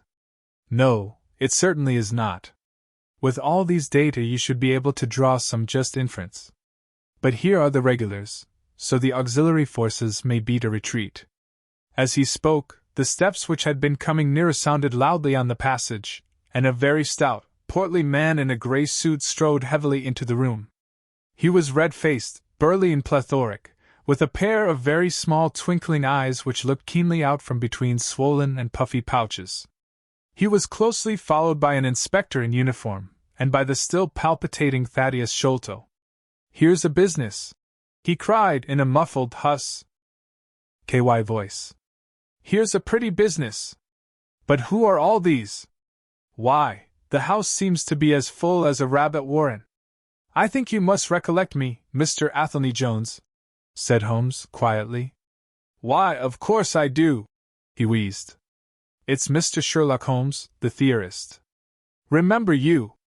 I'll never forget how you lectured us all on causes and inferences and effects in the Bishopgate jewel case. It's true you set us on the right track, but you'll own now that it was more by good luck than good guidance. It was a piece of very simple reasoning. Oh, come now, come! Never be ashamed to own up. But what is all this? Bad business! Bad business! Stern facts here, no room for theories. How lucky that I happened to be out at Norwood over another case. I was at the station when the message arrived. What do you think the man died of?" "Oh, this is hardly a case for me to theorize over," said Holmes dryly. "No, no. Still, we can't deny that you've hit the nail on the head sometimes. Dear me! Door locked, I understand. Jewels worth $500,000 missing. How was the window?" "Fastened, but there are steps on the sill." "Well, well, if it was fastened, the steps could have nothing to do with the matter. That's common sense. Man might have died in a fit, but then the jewels are missing. Ha! I have a theory. These flashes come upon me at times. Just step outside, Sergeant, and you, Mr. Sholto. Your friend can remain. What do you think of this, Holmes?" Sholto was, on his own confession, with his brother last night. The brother died in a fit, on which Sholto walked off with the treasure. "How's that?" "On which the dead man very considerately got up and locked the door on the inside." "Hum! There's a flaw there. Let us apply common sense to the matter. This Thaddeus Sholto was with his brother. There was a quarrel, so much we know. The brother is dead and the jewels are gone. So much also we know. No one saw the brother from the time Thaddeus left him. His bed had not been slept. and Thaddeus is evidently in a most disturbed state of mind. His appearance is, well, not attractive. You see that I am weaving my web round Thaddeus. The net begins to close upon him. You are not quite in possession of the facts yet, said Holmes. This splinter of wood, which I have every reason to believe to be poisoned, was in the man's scalp where you still see the mark. This card, inscribed as you see it, was on the table, and beside it lay this rather curious stone-headed instrument. How does all that fit into your theory? Confirms it in every respect, said the fat detective pompously. House is full of Indian curiosities. Thaddeus brought this up, and if this splinter be poisonous, Thaddeus may as well have made murderous use of it as any other man. The card is some hocus-pocus, a blind, as like as not. The only question is, how did he depart? Ah, of course, here is a hole in the roof. With great activity, considering his bulk, he sprang up the steps and squeezed through into the garret, and immediately afterwards we heard his exulting voice proclaiming that he had found the trapdoor. He can find something, remarked Holmes, shrugging his shoulders. He has occasional glimmerings of reason. Il n'y a pas de sots si incommodes que ce qu'on de l'esprit. You see, said Athelney Jones, reappearing down the steps again. Facts are better than mere theories, after all. My view of the case is confirmed. There is a trapdoor communicating with the roof, and it is partly open. It was I who opened it. Oh, indeed. You didn't notice it, then? He seemed a little crestfallen at the discovery. Well, whoever noticed it, it shows how our gentleman got away. Inspector! Yes, sir. From the passage. Ask Mr. Sholto to step this way. Mr. Sholto, it is my duty to inform you that anything which you may say will be used against you. I arrest you in the Queen's name as being concerned in the death of your brother. There, now! Didn't I tell you? Cried the poor little man, throwing out his hands, and looking from one to the other of us. Don't trouble yourself about it, Mr. Sholto, said Holmes. I think that I can engage to clear you of the charge. Don't promise too much, Mr. Theorist, don't promise too much, snapped the detective. You may find it a harder matter than you think. Not only will I clear him, Mr. Jones, but I will make you a free present of the name and description of one of the two people who were in this room last night. His name, I have every reason to believe, is Jonathan Small. He is a poorly educated man, small, active, with his right leg off, and wearing a wooden stump which is worn away upon the inner side. His left boot has a coarse, square-toed sole, with an iron band round the heel. He is a middle-aged man, much sunburned, and has been a convict. These few indications may be of some assistance to you, coupled with the fact that there is a good deal of skin missing from the palm of his hand. The other the other man? Asked Athelney Jones, in a sneering voice, but impressed nonetheless, as I could easily see, by the precision of the other's manner. Is a rather curious person, said Sherlock Holmes, turning upon his heel. I hope before very long to be able to introduce you to the pair of them. A word with you, Watson. He led me out to the head of the stair. This unexpected occurrence, he said, has caused us rather to lose sight of the original purpose of our journey. I have just been thinking so, I answered. It is not right that Miss Morstan should remain in this stricken house. No. You must escort her home. She lives with Mrs. Cecil Forrester, in Lower Camberwell, so it is not very far. I will wait for you here if you will drive out again. Or perhaps you are too tired? By no means. I don't think I could rest until I know more of this fantastic business. I have seen something of the rough side of life, but I give you my word that this quick succession of strange surprises tonight has shaken my nerve completely. I should like, however, to see the matter through with you, now that I have got so far. Your presence will be of great service to me, he answered. We shall work the case out independently, and leave this fellow Jones to exult over any mare's nest which he may choose to construct. When you have dropped Miss Morstan, I wish you to go on to number 3, Pinchin Lane, down near the water's edge at Lambeth. The third house on the right-hand side is a bird stuffer's. Sherman is the name. You will see a weasel holding a young rabbit in the window. Knock old Sherman up, and tell him, with my compliments, that I want Toby at once. You will bring Toby back in the cab with you. A dog, I suppose? Yes, a queer mongrel, with a most amazing power of scent. I would rather have Toby's help than that of the whole detective force of London. I shall bring him, then, said I. It is 1 now. I ought to be back before 3, if I can get a fresh horse. And I, said Holmes, shall see what I can learn from Mrs. Bernstone, and from the Indian servant, who, Mr. Thaddeus tell me, sleeps in the next garret. Then I shall study the great Jones's methods and listen to his not too delicate sarcasms. Wer sind gewohnt das die Menschen verhohnen was sie nicht verstehen. Goethe is always pithy. Chapter 7. The Episode of the Barrel. The police had brought a cab with them, and in this I escorted Miss Morstan back to her home. After the angelic fashion of women, she had borne trouble with a calm face as long as there was someone weaker than herself to support, and I had found her bright and placid by the side of the frightened housekeeper. In the cab, however, she first turned faint, and then burst into a passion of weeping, so sorely had she been tried by the adventures of the night. She has told me since that she thought me cold and distant upon that journey.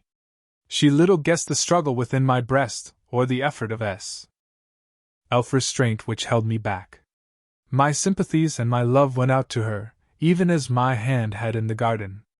I felt that years of the conventionalities of life could not teach me to know her sweet, brave nature as had this one day of strange experiences. Yet there were 2 thoughts which sealed the words of affection upon my lips. She was weak and helpless, shaken in mind and nerve.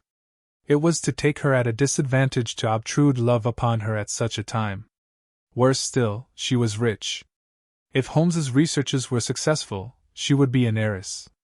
Was it fair, was it honorable, that a half-pay surgeon should take such advantage of an intimacy which chance had brought about? Might she not look upon me as a mere vulgar fortune-seeker? I could not bear to risk that such a thought should cross her mind. This Agra treasure intervened like an impassable barrier between us. It was nearly 2 o'clock when we reached Mrs. Cecil Forrester's. The servants had retired hours ago, but Mrs. F.O. Forrester had been so interested by the strange message which Miss Morstan had received that she had sat up in the hope of her return. She opened the door herself, a middle-aged, graceful woman, and it gave me joy to see how tenderly her arms stole round the other's waist, and how motherly was the voice in which she greeted her. She was clearly no mere paid dependent, but an honored friend. I was introduced, and Mrs. Forrester earnestly begged me to step in and tell her our adventures. I explained, however, the importance of my errand, and promised faithfully to call and report any progress which we might make with the case. As we drove away I stole a glance back, and I still seemed to see that little group on the step, the 2 graceful, clinging figures, the half-open door, the hall light shining through stained glass, the barometer, and the bright stair-rods. It was soothing to catch even that passing glimpse of a tranquil English home in the midst of the wild, dark business which had absorbed us. And the more I thought of what had happened, the wilder and darker it grew. I reviewed the whole extraordinary sequence of events as I rattled on through the silent gaslit streets. There was the original problem, that at least was pretty clear now. The death of Captain Morstan, the sending of the pearls, the advertisement, the letter, we had had light upon all those events. They had only led us, however, to a deeper and far more tragic mystery. The Indian treasure, the curious plan found among Morstan's baggage, the strange scene at Major Sholto's death, the rediscovery of the treasure immediately followed by the murder of the discoverer, the very singular accompaniments to the crime, the footsteps, the remarkable weapons, the words upon the card, corresponding with those upon Captain Morstan's chart. Here was indeed a labyrinth in which a man less singularly endowed than my fellow lodger might well despair of ever finding the clue. Pinchin Lane was a row of shabby 2-storied brick houses in the lower quarter of Lambeth. I had to knock for some time at number 3 before I could make my impression. At last, however, there was the glint of a candle behind the blind, and a face looked out at the upper window. "Go on, you drunken vagabond," said the face. If you kick up any more row, I'll open the kennels and let out 43 dogs upon you. If you'll let one out, it's just what I have come for," said I. "Go on," yelled the voice. "So help me gracious, I have a wiper in the bag, and I'll drop it on your yaddy if you don't hook it." "But I want a dog," I cried. "I won't be argued with," shouted Mr. Sherman. "Now stand clear, for when I say 3, down goes the wiper." "Mr. Sherlock Holmes," I began, but the words had a most magical effect, for the window instantly slammed down, and within a minute the door was unbarred and open. Mr. Sherman was a lanky, lean old man, with stooping shoulders, a stringy neck, and blue-tinted glasses. "A friend of Mr. Sherlock is always welcome," said he. "Step in, sir. Keep clear of the badger, for he bites." "Ah, naughty, naughty, would you take a nip at the gentleman?" This to a stoat which thrust its wicked head and red eyes between the bars of its cage. "Don't mind that, sir, it's only a slow worm. It hain't got no fangs, so I gives it the run o' the room, for it keeps the beetles down. You must not mind my being just a little short wi' you at first, for I'm guided by the children, and there's many a one just comes down this lane to knock me up." "What was it that Mr. Sherlock Holmes wanted, sir?" "He wanted a dog of yours." "Ah, that would be Toby." "Yes, Toby was the name. Toby lives at number 7 on the left here." He moved slowly forward with his candle among the queer animal family which he had gathered round him. In the uncertain, shadowy light I could see dimly that there were glancing, glimmering eyes peeping down at us from every cranny and corner. Even the rafters above our heads were lined by solemn fowls, who lazily shifted their weight from one leg to the other as our voices disturbed their slumbers. Toby proved to be an ugly, long-haired, loppered creature, half spaniel and half lurcher, brown and white in color, with a very clumsy waddling gait. It accepted after some hesitation a lump of sugar which the old naturalist handed to me, and having thus sealed an alliance, it followed me to the cab, and made no difficulties about accompanying me. It had just struck 3 on the palace clock when I found myself back once more at Pondicherry Lodge. The ex-prize-fighter McMurdo had, I found, been arrested as an accessory, and both he and Mr. Sholto had been marched off to the station. 2 constables guarded the narrow gate, but they allowed me to pass with the dog on my mentioning the detective's name. Holmes was standing on the doorstep, with his hands in his pockets, smoking his pipe. "Ah, you have him there," said he. "Good dog, then. Anthony Jones has gone. We have had an immense display of energy since you left. He has arrested not only friend Thaddeus, but the gatekeeper, the housekeeper, and the Indian servant. We have the place to ourselves, but for a sergeant upstairs. Leave the dog here, and come up." We tied Toby to the hall table, and reascended the stairs. The room was as he had left it, save that a sheet had been draped over the central figure. A weary-looking police sergeant reclined in the corner. "Lend me your bull's-eye, sergeant," said my companion. "Now tie this bit of card round my neck, so as to hang it in front of me." "Thank you. Now I must kick off my boots and stockings. Just you carry them down with you, Watson. I am going to do a little climbing. And dip my handkerchief into the creosote. That will do. Now come up into the garret with me for a moment." We clambered up through the hole. Holmes turned his light once more upon the footsteps in the dust.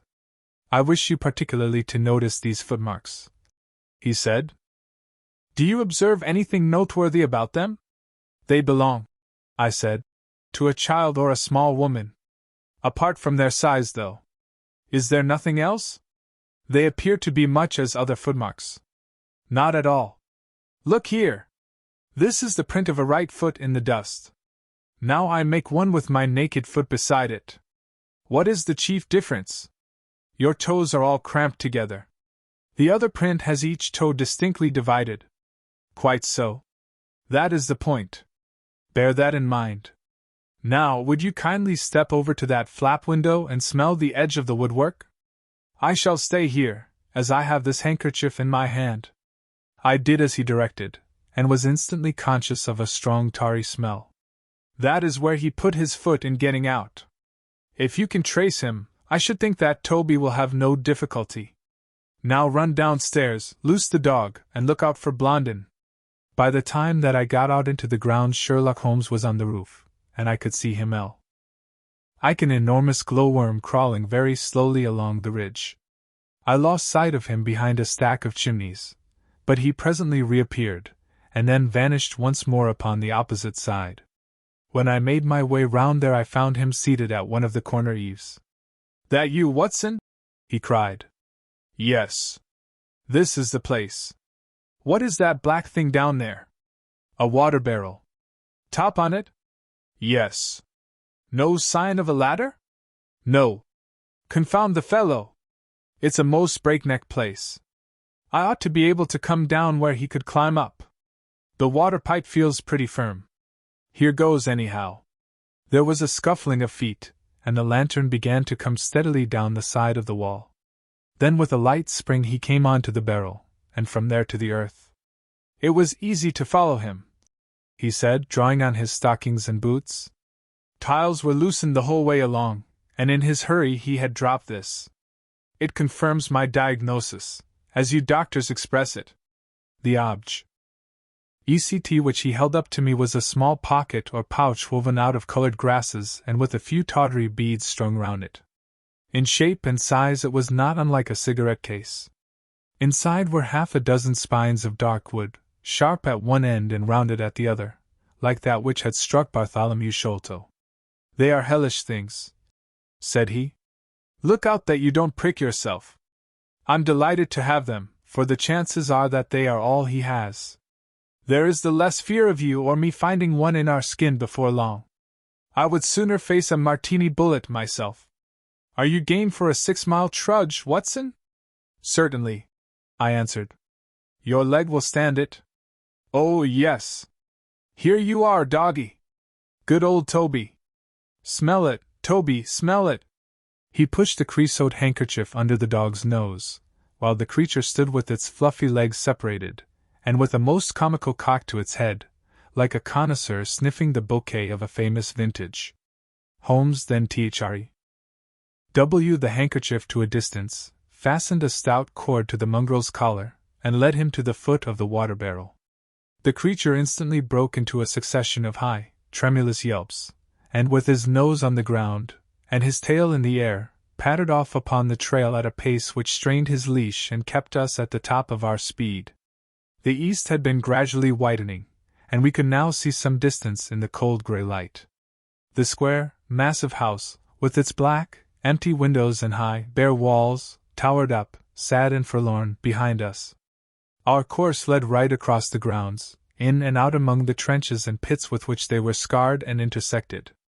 The whole place, with its scattered dirt heaps and ill-grown shrubs, had a blighted, ill-omened look which harmonized with the black tragedy which hung over it.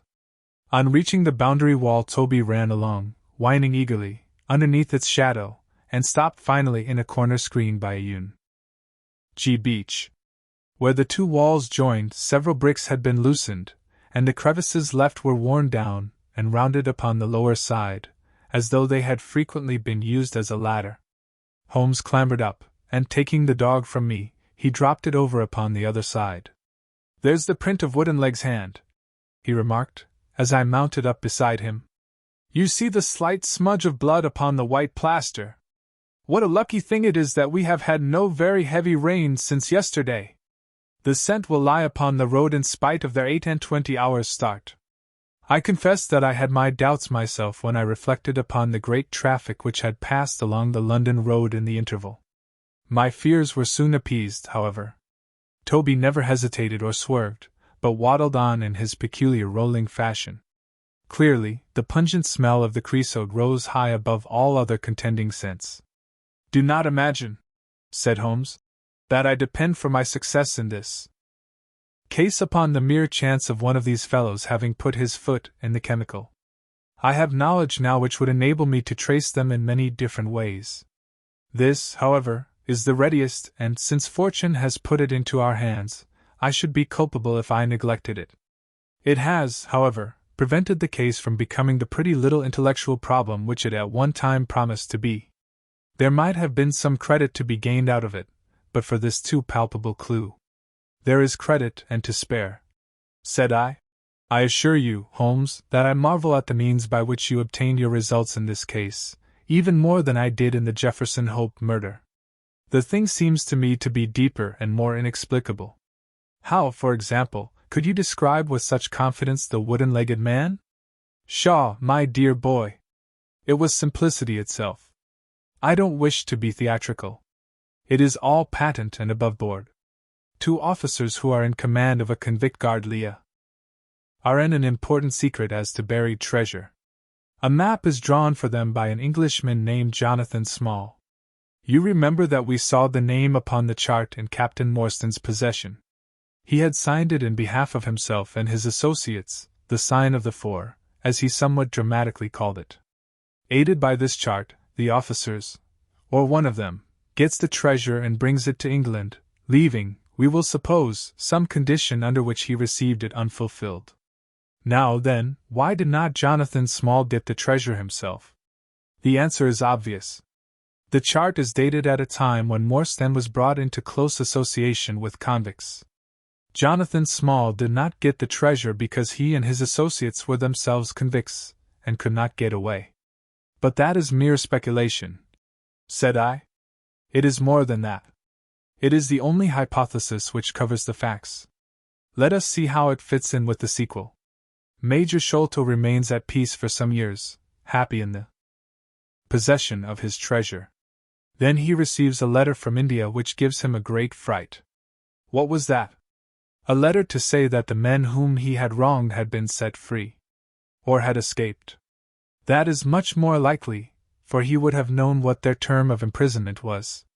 It would not have been a surprise to him. What does he do then? He guards himself against a wooden-legged man, a white man, mark you, for he mistakes a white tradesman for him, and actually fires a pistol at him. Now, only one white man's name is on the chart. The others are Hindus or Mohammedans. There is no other white man. Therefore we may say with confidence that the wooden-legged man is identical with Jonathan Small. Does the reasoning strike you as being faulty? No, it is clear and concise. Well now, let us put ourselves in the place of Jonathan Small. Let us look at it from his point of view. He comes to England with the double idea of regaining what he would consider to be his rights in of having his revenge upon the man who had wronged him. He found out where Sholto lived, and very possibly he established communications with someone inside the house. There is this butler, Lal Rao, whom we have not seen. Mrs. Bernstone gives him far from a good character. Small could not find out, however, where the treasure was hid, for no one ever knew, save the Major and one faithful servant who had died. Suddenly Small learns that the Major is on his deathbed. In a frenzy lest the secret of the treasure die with him, he runs the gauntlet of the guards, makes his way to the dying man's window, and is only deterred from entering by the presence of his 2 sons. Mad with hate, however, against the dead man, he enters the room that night, searches his private papers in the hope of discovering some memorandum relating to the treasure, and finally leaves a memento of his visit in the short inscription upon the card. He had doubtless planned beforehand that should he slay the Major H., he would leave some such record upon the body as a sign that it was not a common murder, but, from the point of view of the 4 associates, something in the nature of an act of justice. Whimsical and bizarre conceits of this kind are common enough in the annals of crime, and usually afford valuable indications as to the criminal. Do you follow all this? Very clearly. Now, what could Jonathan Small do? He could only continue to keep a secret watch upon the efforts made to find the treasure. Possibly he leaves England and only comes back at intervals. Then comes the discovery of the garret, and he is instantly informed of it. We again trace the presence of some confederate in the household. Jonathan, with his wooden leg, is utterly unable to reach the lofty room of Bartholomew Sholto. He takes with him, however, a rather curious associate, who gets over this difficulty, but dips his naked foot into creosote, whence comes Toby, and a 6-mile limp for a half-pay officer with a damage. Ed tendo Achilles. But it was the associate, and not Jonathan, who committed the crime. Quite so. And rather to Jonathan's disgust, to judge by the way he stamped about when he got into the room. He bore no grudge against Bartholomew Sholto, and would have preferred if he could have been simply bound and gagged. He did not wish to put his head in a halter. There was no help for it, however. The savage instincts of his companion had broken out, and the poison had done its work, so Jonathan Small left his record, lowered the treasure box to the ground, and followed it himself. That was the train of events as far as I can decipher them. Of course, as to his personal appearance, he must be middle-aged, and must be sunburned after serving his time in such an oven as the Andamans. His height is readily calculated from the length of his stride, and we know that he was bearded. His hairiness was the one point which impressed itself upon Thaddeus Sholto when he saw him at the window. I don't know that there is anything else. The associate? Ah, well, there is no great mystery in that. But you will know all about it soon enough. How sweet the morning air is! See how that one little cloud floats like a pink feather from some gigantic flamingo. Now the red rim of the sun pushes itself over the London cloud bank. It shines on a good many folk, but on none, I dare bet, who are on a stranger errand than you and I. How small we feel with our petty ambitions and strivings in the presence of the great elemental forces of nature. Are you well up in your Jean Paul? Fairly so. I worked back to him through Carlyle. That was like following the brook to the parent lake. He makes one curious but profound remark. It is that the chief proof of man's real greatness lies in his perception of his own smallness. It argues, you see, a power of comparison and of appreciation which is in itself a proof of nobility. There is much food for thought in Richter. You have not a pistol, have you? I have my stick. It is just possible that we may need something of the sort if we get to their lair. Jonathan I shall leave to you, but if the other turns nasty I shall shoot him dead. He took out his revolver as he spoke, and having loaded 2 of the chambers, he put it back into the right-hand pocket of his jacket. We had during this time been following the guidance of Toby down the half-rural villa-lined roads which lead to the metropolis. Now, however, we were beginning to come among continuous streets, where laborers and dockmen were already astir, and slatternly women were taking down shutters and brushing doorsteps. At the square-topped corner public houses business was just beginning, and rough-looking men were emerging, rubbing their sleeves across their beards after their morning wet. Strange dogs sauntered up and stared wonderingly at us as we passed, but our inimitable Toby looked neither to the right nor to the left, but trotted onwards with his nose to th. ground and an occasional eager whine which spoke of a hot scent. We had traversed Streatham, Brixton, Camberwell, and now found ourselves in Kennington Lane, having borne away through the side streets to the east of the Oval. The men whom we pursued seemed to have taken a curiously zigzag road, with the idea probably of escaping observation. They had never kept to the main road if a parallel side street would serve their turn. At the foot of Kennington Lane they had edged away to the left through Bond Street and Miles Street. Where the latter street turns into Knight's Place, Toby ceased to advance, but began to run backwards and forwards with one ear cocked and the other drooping, the very picture of canine indecision. Then he waddled round in circles, looking up to us from time to time, as if to ask for sympathy in his embarrassment. "What the deuce is the matter with the dog?" growled Holmes. "They surely would not take a cab, or go off in a balloon. Perhaps they stood here or some time," I suggested. "Ah, it's all right. He's off again," said my companion, in a tone of relief. He was indeed off, for after sniffing round again he suddenly made up his mind, and darted away with an energy and determination such as he had not yet shown. The scent appeared to be much hotter than before, for he had not even to put his nose on the ground, but tugged at his leash and tried to break into a run. I could see by the gleam in Holmes's eyes that he thought we were nearing the end of our journey. Our course now ran down 9 Elms until we came to Broderick and Nelson's large timber yard, just past the White Eagle Tavern. Here the dog, frantic with excitement, turned down through the side gate into the enclosure, where the sawyers were already at work. On the dog raced through sawdust and shavings, down an alley, round a passage, between 2 wood piles, and finally, with a triumphant yelp, sprang upon a large barrel which still stood upon the hand trolley on which it had been brought. With lolling tongue and blinking eyes, Toby stood upon the cask, looking from one to the other of us for some sign of appreciation. The staves of the barrel and the wheels of the trolley were smeared with a dark liquid, and the whole air was heavy with the smell of creosote.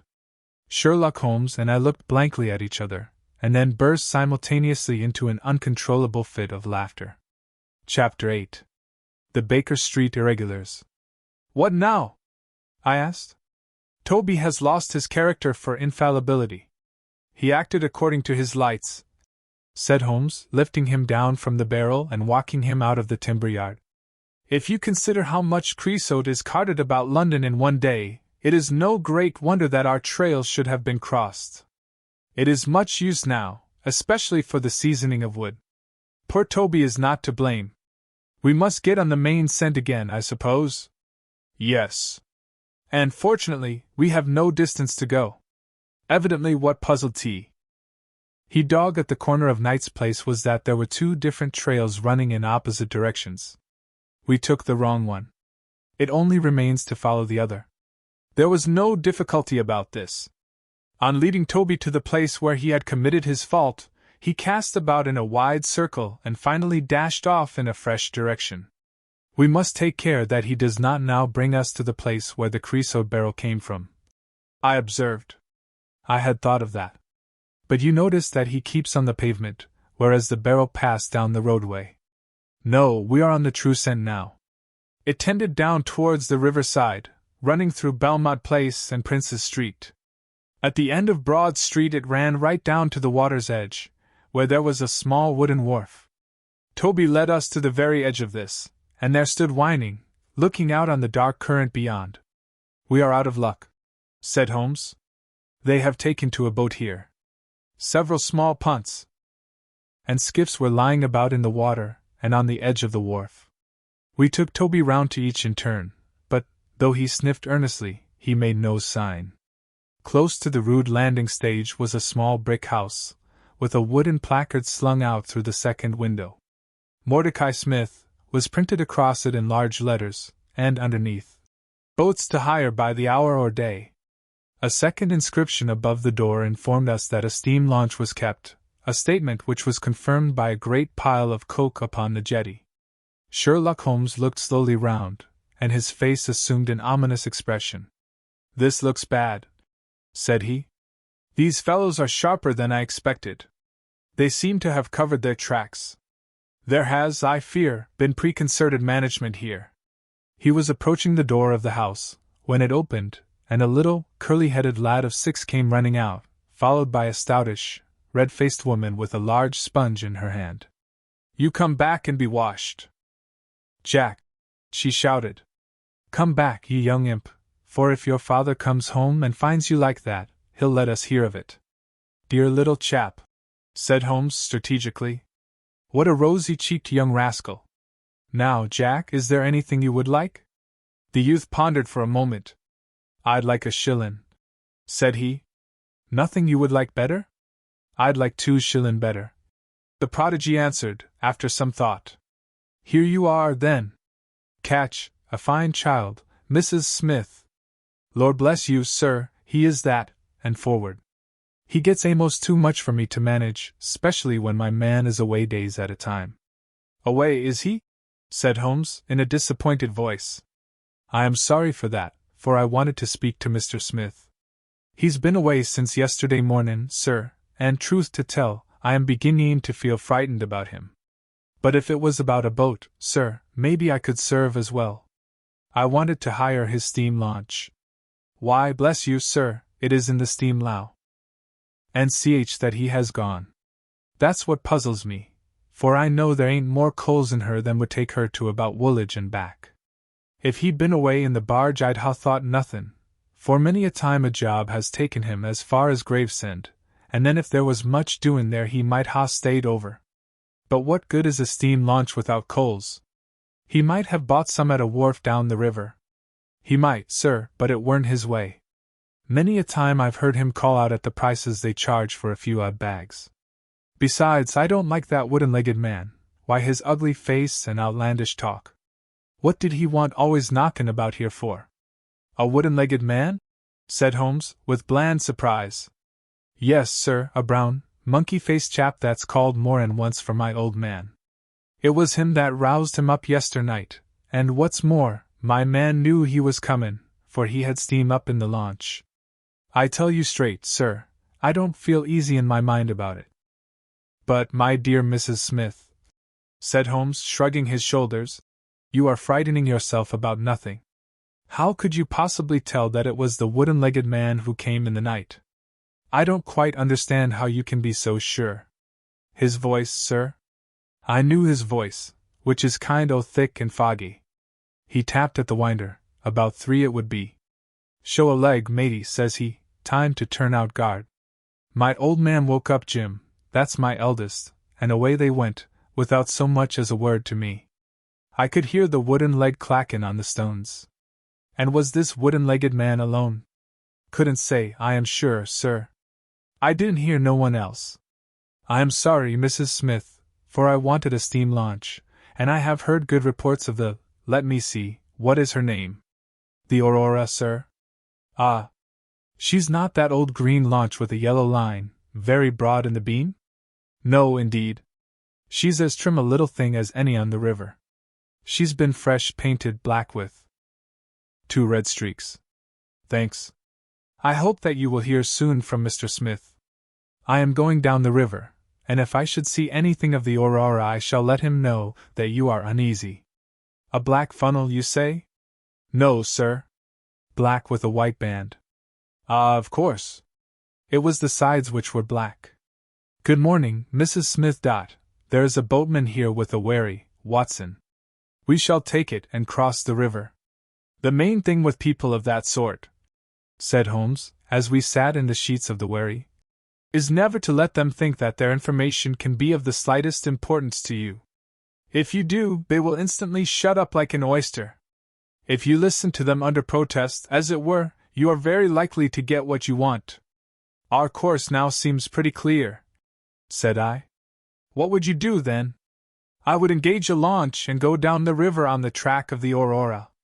My dear fellow, it would be a colossal task. She may have touched at any wharf on either side of the stream between here and Greenwich. Below the bridge there is a perfect labyrinth of landing places for miles. It would take you days and days to exhaust them, if you set about it alone. Employ the police, then? No. I shall probably call Athelney Jones in at the last moment. He is not a bad fellow, and I should not like to do anything which would injure him professionally. But I have a fancy for working it out myself, now that we have gone so far. Could we advertise, then, asking for information from wharfingers? Worse and worse. Our men would know that the chase was hot at their heels, and they would be off out of the country. As it is, they are likely enough to leave, but as long as they think they are perfectly safe they will be in no hurry. Jones's energy will be of use to us there, for his view of the case is sure to push itself into the daily press, and the runaways will think that every one is off on the wrong scent. What are we to do, then? I asked as we lay dead near Millbank Penitentiary. Take this hansom, drive home, have some breakfast, and get an hour's sleep. It is quite on the cards that we may be afoot tonight again. Stop at a telegraph office, cabby! We will keep Toby, for he may be of use to us yet. We pulled up at the Great Peter Street post office, and Holmes dispatched his wire. Whom do you think that is to? He asked, as we resumed our journey. I am sure I don't know. You remember the Baker Street division of the detective police force whom I employed in the Jefferson Hope case? Well, said I, laughing, this is just the case where they might be invaluable. If they fail, I have other resources, but I shall try them first. That wire was to my dirty little lieutenant, Wiggins, and I expect that he and his gang will be with us before we have finished our breakfast. It was between 8 and 9 o'clock now, and I was conscious of a strong reaction after the successive excitements of the night. I was limp and befogged in mind and fatigued in body. I had not the professional enthusiasm which carried my companion on, nor could I look at the matter as a mere abstract intellectual problem. As far as the death of Bartholomew Sholto went, I had heard little good of him, and could feel no intense antipathy to his murderers. The treasure, however, was a different matter. That, or part of it, belonged rightfully to Miss Morstan. While there was a chance of recovering it, I was ready to devote my life to the one object. True, if I found it, it would probably put her forever beyond my reach. Yet it would be a petty and selfish love which would be influenced by such a thought as that. If Holmes could work to find the criminals, I had a tenfold stronger reason to urge me on to find the treasure. A bath at Baker Street and a complete change freshened me up wonderfully. When I came down to our room, I found the breakfast laid and Holmes pouring out the coffee. "Here it is," said he, laughing, and point ing to an open newspaper. "The energetic Jones and the ubiquitous reporter have fixed it up between them. But you have had enough of the case. Better have your ham and eggs first." I took the paper from him and read the short notice, which was headed, "Mysterious business at Upper Norwood. About 12 o'clock last night," said the Standard, "Mr. Bartholomew Sholto, of Pondicherry Lodge, Upper Norwood, was found dead in his room under circumstances which point to foul play. As far as we can learn, no actual traces of violence were found upon Mr. Sholto's person, but a valuable collection of Indian gems which the deceased gentleman had inherited from his father has been carried off. The discovery was first made by Mr. Sherlock Holmes and Dr. Watson, who had called at the house with Mr. Thaddeus Sholto, brother of the deceased. By a singular piece of good fortune, Mr. Athelney Jones, the well-known member of the detective police force, happened to be at the Norwood police station, and was on the ground within half an hour of the first alarm. His trained and experienced faculties were at once directed towards the detection of the criminals, with the gratifying result that the brother, Thaddeus Sholto, has already been arrested, together with the housekeeper, Mrs. Burnstone, an Indian butler named Lal Rao, and a porter, or gatekeeper, named McMurdo. It is quite certain that the thief or thieves were well acquainted with the house, for Mr. Jones's well-known technical knowledge and his powers of minute observation have enabled him to prove conclusively that the miscreants could not have entered by the door or by the window, but must have made their way across the roof of the building, and so through a trapdoor into a room which communicated with that in which the body was found. This fact, which has been very clearly made out, proves conclusively that it was no mere haphazard burglary. The prompt and energetic action of the officers of the law shows the great advantage of the presence on such occasions of a single vigorous and masterful mind. We cannot but think that it supplies an argument to those who would wish to see our detectives more decentralized, and so brought into closer and more effective touch with the cases which it is their duty to investigate. "Isn't it gorgeous?" said Holmes, grinning over his coffee cup. "What do you think of it?" "I think that we have had a close shave ourselves of being arrested for the crime." "So do I. I wouldn't answer for our safety now, if he should happen to have another of his attacks of energy." At this moment there was a loud ring at the bell, and I could hear Mrs. Hudson, our landlady, raising her voice in a wail of expostulation and dismay. "By heaven, Holmes," I said, half rising, "I believe that they are really after us." "No, it's not quite so bad as that. It is the unofficial force, the Baker Street irregulars." As he spoke, there came a swift pattering of naked feet upon the stairs, a cl. adder of high voices, and in rushed a dozen dirty and ragged little street Arabs. There was some show of discipline among them, despite their tumultuous entry, for they instantly drew up in line and stood facing us with expectant faces. One of their number, taller and older than the others, stood forward with an air of lounging superiority which was very funny in such a disreputable little scarecrow. "Got your message, sir," said he, "and brought 'em on sharp. 3 bob and a tanner for tickets." "Here you are," said Holmes, producing some silver. "In future they can report to you, Wiggins, and you to me. I cannot have the house invaded in this way. However, it is just as well that you should all hear the instructions. I want to find the whereabouts of a steam launch called the Aurora, owner Mordecai Smith, black with 2 red streaks, funnel black with a white band. She is down the river somewhere. I want one boy to be at Mordecai Smith's landing stage opposite Millbank to say if the Boat comes back. You must divide it out among yourselves, and do both banks thoroughly. Let me know the moment you have news. Is that all clear? Yes, Governor, said Wiggins. The old scale of pay, and a guinea to the boy who finds the boat. Here's a day in advance. Now off you go. He handed them a shilling each, and away they buzzed down the stairs, and I saw them a moment later streaming down the street. If the launch is above water they will find her, said Holmes, as he rose from the table and lit his pipe. They can go everywhere, see everything, overhear everyone. I expect to hear before evening that they have spotted her. In the meanwhile, we can do nothing but await results. We cannot pick up the broken trail until we find either the Aurora or Mr. Mordecai Smith. Toby could eat these scraps, I dare say. Are you going to bed, Holmes? No, I am not tired. I have a curious constitution. I never remember feeling tired by work, though idleness exhausts me completely. I am going to smoke and to think over this queer business to which my fair client has introduced us. If ever man had an easy task, this of ours ought to be. Wooden-legged men are not so common, but the other man must, I should think, be absolutely unique. That other man again. I have no wish to make a mystery of him, to you anyway. But you must have formed your own opinion. Now, do consider the data. Diminutive footmarks, toes never fettered by boots, naked feet, stone-headed wooden mace, great agility, small poisoned darts. What do you make of all this? A savage! I exclaimed. Perhaps one of those Indians who were the associates of Jonathan Small. Hardly that, said he. When first I saw signs of strange weapons I was inclined to think so, but the remarkable character of the footmarks caused me to reconsider my views. Some of the inhabitants of the Indian peninsula are small men, but none could have left such marks as that.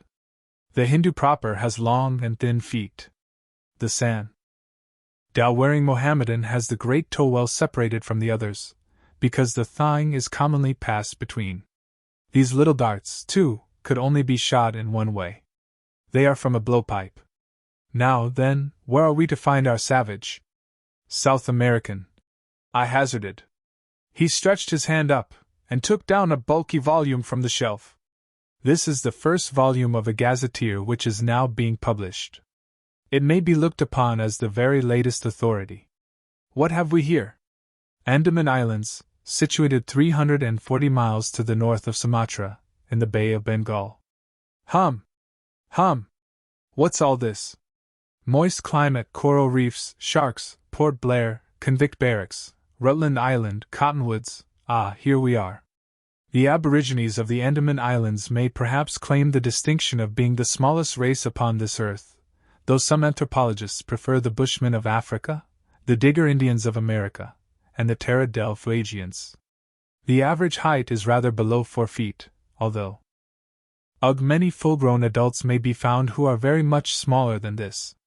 They are a fierce, morose, and intractable people, though capable of forming most devoted friendships when their confidence has once been gained. Mark that, Watson. Now, then, listen to this. They are naturally hideous, having large, misshapen heads, small, fierce eyes, and distorted features.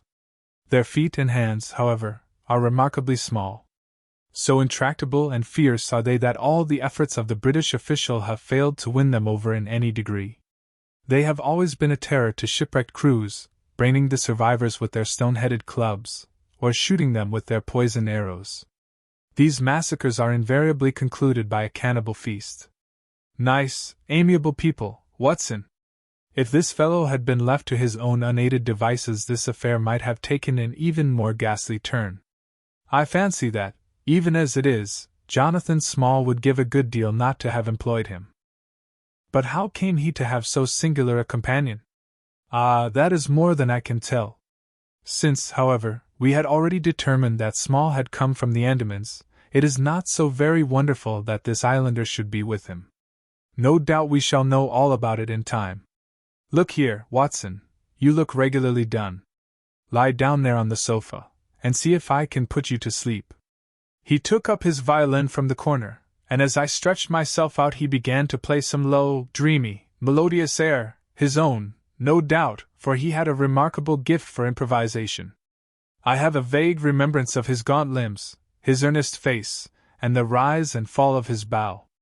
Then I seemed to be floated peacefully away upon a soft sea of sound, until I found myself in dreamland, with the sweet face of Mary Morstan looking down upon me. Chapter 9. A break in the chain. It was late in the afternoon before I woke, strengthened and refreshed. Sherlock Holmes still sat exactly as I had left him, v. that he had laid aside his violin, and was deep in a book. He looked across at me, as I stirred, and I noticed that his face was dark and troubled. "You have slept soundly," he said. "I feared that our talk would wake you." "I heard nothing," I answered. "Have you had fresh news, then?" "Unfortunately, no. I confess that I am surprised and disappointed. I expected something definite by this time. Wiggins has just been up to report. He says that no trace can be found of the launch. It is a provoking check, for every hour is of importance. Can I do anything? I am perfectly fresh now, and quite ready for another night's outing." "No, we can do nothing. We can only wait. If we go ourselves, the message might come in our absence, and delay be caused. You can do what you will, but I must remain on guard. Then I shall run over to Camberwell and call upon Mrs. Cecil Forrester. She asked me to yesterday." "On Mrs. Cecil Forrester?"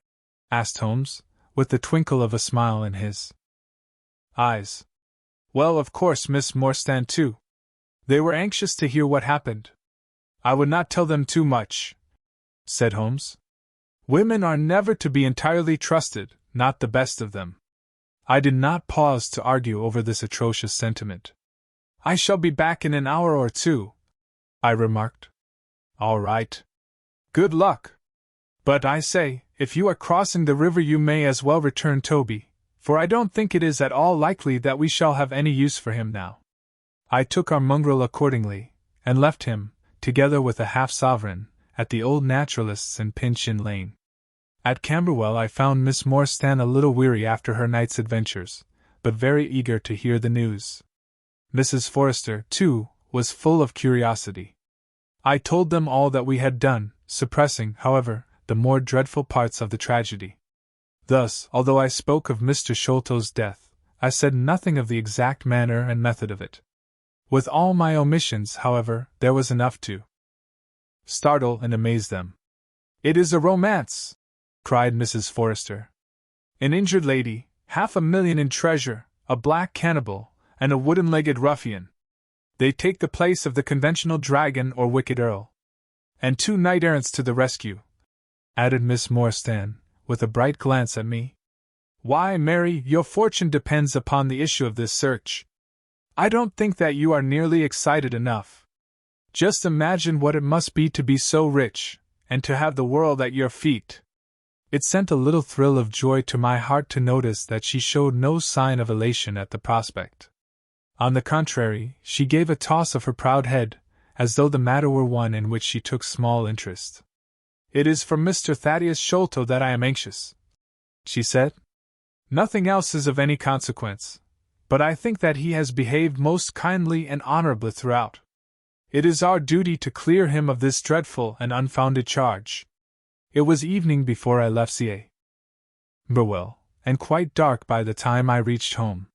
My companion's book and pipe lay by his chair, but he had disappeared. I looked about in the hope of seeing a note, but there was none. "I suppose that Mr. Sherlock Holmes has gone out," I said to Mrs. Hudson as she came up to lower the blinds. "No, sir. He has gone to his room, sir. Do you know, sir," sinking her voice into an impressive whisper, "I am afraid for his health?" "Why so, Mrs. Hudson?" "Well, he's that strange, sir. After you was gone he walked, up and down, until I was weary of the sound of his footstep. Then I heard him talking to himself and muttering, and every time the bell rang out he came on the stairhead, with 'What is that, Mrs. Hudson?' And now he has slammed off to his room, but I can hear him walking away the same as ever. I hope he's not going to be ill, sir. I ventured to say something to him about cooling medicine, but he turned on me, sir, with such a look that I don't know however I got out of the room. I don't think that you have any cause to be uneasy, Mrs. Hudson, I answered. I have seen him like this before. He has some small matter upon his mind which makes him restless. I tried to speak lightly to our worthy landlady, but I was myself somewhat uneasy when through the long night I still from time to time heard the dull sound of his tread, and knew how his keen spirit was chafing against this involuntary inaction. At breakfast time he looked worn and haggard, with a little fleck of feverish color upon either cheek. You are knocking yourself up, old man, I remarked. I heard you marching about in the night. No, I could not sleep, he answered. This infernal problem is consuming me. It is too much to be balked by so petty an obstacle, when all else had been overcome. I know the men, the launch, everything, and yet I can get no news. I have set other agencies at work, and used every means at my disposal. The whole river has been urged on either side, but there is no news, nor has Mrs. Smith heard of her husband. I shall come to the conclusion soon that they have scuttled the craft. But there are objections to that. Or that Mrs. Smith has put us on a wrong scent. No, I think that may be dismissed. I had inquiries made, and there is a launch of that description. Could it have gone up the river? I have considered that possibility too, and there is a search party who will work up as far as Richmond. If no news comes today, I shall start off myself tomorrow, and go for the men rather than the boat. But surely, we shall hear something. We did not, however. Not a word came to us either from Wiggins or from the other agencies. There were articles in most of the papers upon the Norwood tragedy. They all appeared to be rather hostile to the unfortunate Thaddeus Sholto. No fresh details were to be found, however, in any of them, save that an inquest was to be held upon the following day. I walked over to Camberwell in the evening to report our ill success to the ladies, and on my return I found Holmes dejected and somewhat morose. He would hardly reply to my questions, and busied himself all evening in an abstruse chemical analysis which involved much heating of retorts and distilling of vapors, ending at last in a smell which fairly drove me out of the apartment. Up to the small hours of the morning I could hear the clinking of his test tubes, which told me that he was still engaged in his malodorous experiment. In the early dawn I woke with a start, and was surprised to find him standing by my bedside clad in a rude sailor dress with a pea jacket, and a coarse red scarf round his neck. "I am off down the river, Watson," said he. "I have been turning it over in my mind, and I can see only one way out of it. It is worth trying, at all events." "Surely I can come with you, then?" said I. "No, you can be much more useful if you will remain here as my representative. I am loath to go, for it is quite on the cards that some message may come during the day, though Wiggins was despondent about it last night. I want you to open all notes and telegrams, and to act on your own judgment if any news should come. Can I rely upon you?" "Most certainly. I am afraid that you will not be able to wire to me, for I can hardly tell yet where I may find myself. If I am in luck, however, I may not be gone so very long. I shall have news of some sort or other before I get back." I had heard nothing of him by breakfast time. On opening the Standard, however, I found that there was a fresh allusion to the business. With reference to the Upper Norwood tragedy, it remarked, "We have reason to believe that the matter promises to be even more complex and mysterious than was originally supposed. Fresh evidence has shown that it is quite impossible that Mr. Thaddeus Sholto could have been in any way concerned in the matter. He and the housekeeper, Mrs. Burnstone, were both released yesterday evening. It is believed, however, that the police have a clue as to the real culprits, and that it is being prosecuted by Mr. Athelney Jones, of Scotland Yard, with all his well-known energy and sagacity. Further arrests may be expected at any moment. That is satisfactory so far as it goes, thought I. Friend Sholto is safe, at any rate. I wonder what the fresh clue may be, though it seems to be a stereotyped form whenever the police have made a blunder. I tossed the paper down upon the table, but at that moment my eye caught an advertisement in the agony column. It ran in this way: "Lost. Whereas Mordecai Smith, boatman, and his son, Jim, left Smith's Wharf at or about 3 o'clock last Tuesday morning in the steam launch Aurora, black with 2 red stripes, funnel black with a white band. The sum of £5 will be paid to any one who can give information to Mrs. Smith, at Smith's Wharf, or at 221B Baker Street, as to the whereabouts of the said Mordecai S. Smith and the launch Aurora. This was clearly Holmes's doing. The Baker Street address was enough to prove that. It struck me as rather ingenious, because it might be read by the fugitives without their seeing in it more than the natural anxiety of a wife for her missing husband. It was a long day. Every time that a knock came to the door, or a sharp step passed in the street, I imagined that it was either Holmes returning or an answer to his advertisement. I tried to read, but my thoughts would wander off to our strange quest and to the ill-assorted and villainous pair whom we were pursuing. Could there be, I wondered, some radical flaw in my companion's reasoning? Might he be suffering from some huge self-deception? Was it not possible that his nimble and speculative mind had built up this wild theory upon faulty premises? I had never known him to be wrong, and yet the keenest reasoner may occasionally be deceived. He was likely, I thought, to fall into error through the overefin. It meant of his logic, his preference for a subtle and bizarre explanation when a plainer and more commonplace one lay ready to his hand.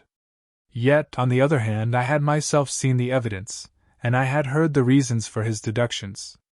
When I looked back on the long chain of curious circumstances, many of them trivial in themselves, but all tending in the same direction, I could not disguise from myself that even if Holmes's explanation were incorrect, the true theory must be equally outre and startling. At 3 o'clock in the afternoon there was a loud peal at the bell, an authoritative voice in the hall, and to my surprise, no less a person than Mr. Athelney Jones was shown up to me. Very different was he, however, from the brusque and masterful professor of common sense who had taken over the case so confidently at Upper Norwood. His expression was downcast, and his bearing meek and even apologetic. "Good day, sir, good day," said he. "Mr. Sherlock Holmes is out, I understand." "Yes, and I cannot be sure when he will be back. But perhaps you would care to wait. Take that chair and try one of these cigars." "Thank you. I don't mind if I do," said he, mopping his face with a red bandana handkerchief. "And a whiskey and soda?" "Well, half a glass. It is very hot for the time of year, and I have had a good deal to worry and try me. You know my theory about this Norwood case? I remember that you expressed one. Well, I have been obliged to reconsider it.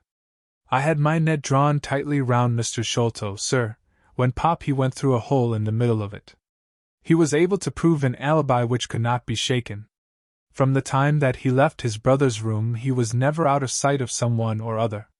So it could not be he who climbed over roofs and through trapdoors.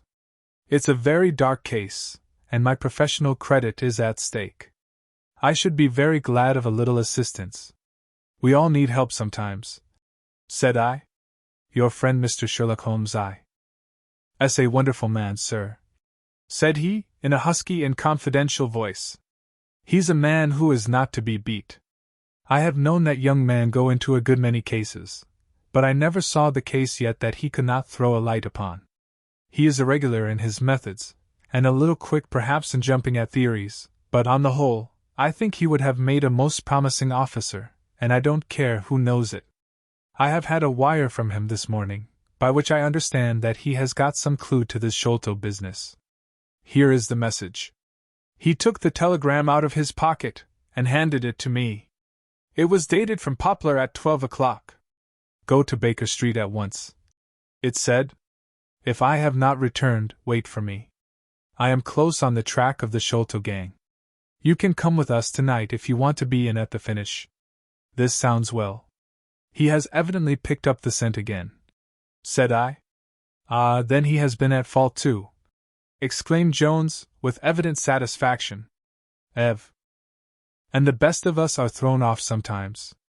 Of course this may prove to be a false alarm, but it is my duty as an officer of the law to allow no chance to slip. But there is someone at the door. Perhaps this is he." A heavy step was heard ascending the stair, with a great wheezing and rattling as from a man who was sorely put to it for breath. Once or twice he stopped, as though the climb were too much for him, but at last he made his way to our door and entered. His appearance corresponded to the sounds which we had heard. He was an aged man, clad in seafaring garb, with an old pea-jacket buttoned up to his throat. His back was bowed, his knees were shaky, and his breathing was painfully asthmatic. As he leaned upon a thick oak and cudgel, his shoulders heaved in the effort to draw the air into his lungs. He had a colored scarf round his chin, and I could see little of his face save a pair of keen dark eyes, overhung by bushy white brows, and long grey side whiskers. Altogether he gave me the impression of a respectable master mariner who had fallen into years and poverty. "What is it, my man?" I asked. He looked about him in the slow, methodical fashion of old age. "Is Mr. Sherlock Holmes here?" said he. "No, but I am acting for him." "You can tell me any message you have for him." "It was to him himself I was to tell it," said he. "But I tell you that I am acting for him." "Was it about Mordecai Smith's boat?" "Yes." "I knows well where it is. And I knows where the men he is after are. And I knows where the treasure is. I knows all about it." "Then tell me, and I shall let him know." "It was to him I was to tell it," he repeated, with the petulant obstinacy of a very old man. "Well, you must wait for him." "No, no, I ain't going to lose a whole day to please no one. If Mr. Holmes ain't here, then Mr. Holmes must find it all out for himself. I don't care about the look of either of you, and I won't tell a word." He shuffled towards the door, but Athelney Jones got in front of him. "Wait a bit, my friend," said he. "You have important information, and you must not walk off. We shall keep you, whether you like or not, until our friend returns." The old man made a little run towards the door, but, as Athelney Jones put his broad back up against it, he recognized the uselessness of resistance. "Pretty sort o' treatment this," he cried, stamping his stick. "I come here to see a gentleman, and you too, who I never saw in my life, seize me and treat me in this fashion." "You will be none the worse," I said. "We shall recompense you for the loss of your time. Sit over here on the sofa, and you will not have long to wait." He came across sullenly enough, and seated himself with his face resting on his hands. Jones and I resumed our cigars and our talk. Suddenly, however, Holmes's voice broke in upon us. "I think that you might offer me a cigar too," he said. We both started in our chairs. There was Holmes sitting close to us with an air of yet amusement. "Holmes!" I exclaimed. "You here? But where is the old man?" "Here is the old man," said he, holding out a heap of white hair. "Here he is, wig, whiskers, eyebrows, and all. I thought my disguise was pretty good, but I hardly expected that it would stand that test." "Ah, you rogue!" cried Jones, highly delighted. "You would have made an actor, and a rare one. You had the proper workhouse cough, and those weak legs of yours are worth £10 a week. I thought I knew the glint of your eye, though. You didn't get away from us so easily, you see. I have been working in that get-up all day," said he, lighting his cigar. "You see, a good many of the criminal classes begin to know me, especially since our friend here took to publishing some of my cases, so I can only go on the warpath under some simple disguise like this. You got my wire?" "Yes, that was what brought me here." "How has your case prospered?" "It has all come to nothing. I have had to release 2 of my prisoners, and there is no evidence against the other 2. "Never mind. We shall give you 2 others in the place of them. But you must put yourself under my orders. You are welcome to all the official credit, but you must act on the line that I point out." "Is that agreed?" "Entirely, if you will help me to the men." "Well, then, in the first place I shall want a fast police boat, a steam launch, to be at the Westminster Stairs at 7 o'clock. That is easily managed. There is always one about there, but I can step across the road and telephone to make sure. Then I shall want 2 stanch men, in case of resistance. There will be 2 or 3 in the boat. What else? When we secure the men we shall get the treasure. I think that it would be a pleasure to my friend here to take the box round to the young lady to whom half of it rightfully belongs. Let her be the first to open it. Watson?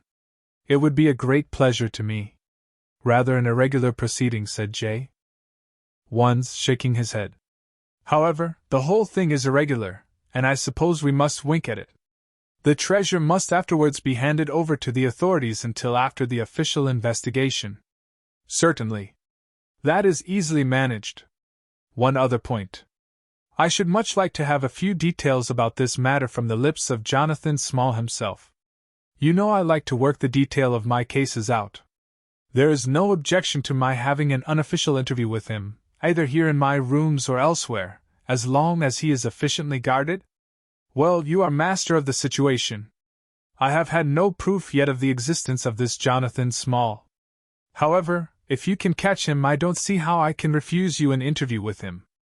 That is understood, then? Perfectly. Is there anything else? Only that I insist upon your dining with us. It will be ready in half an hour. I have oysters and a brace of grouse, with something a little choice in white wines. Watson, you have never yet recognized my merits as a housekeeper. Chapter 10. The End of the Islander. Our meal was a merry one. Holmes could talk exceedingly well when he chose, and that night he did choose. He appeared to be in a state of nervous exaltation. I have never known him so brilliant. He spoke on a quick succession of subjects, on miracle plays, on medieval pottery, on Stradivarius violins, on the Buddhism of Ceylon, and on the warships of the future, handling each as though he had made a special study of it. His bright humor marked the reaction from his black depression of the preceding days. Athelney Jones proved to be a sociable soul in his hours of relaxation, and faced his dinner with the air of a bon vivant.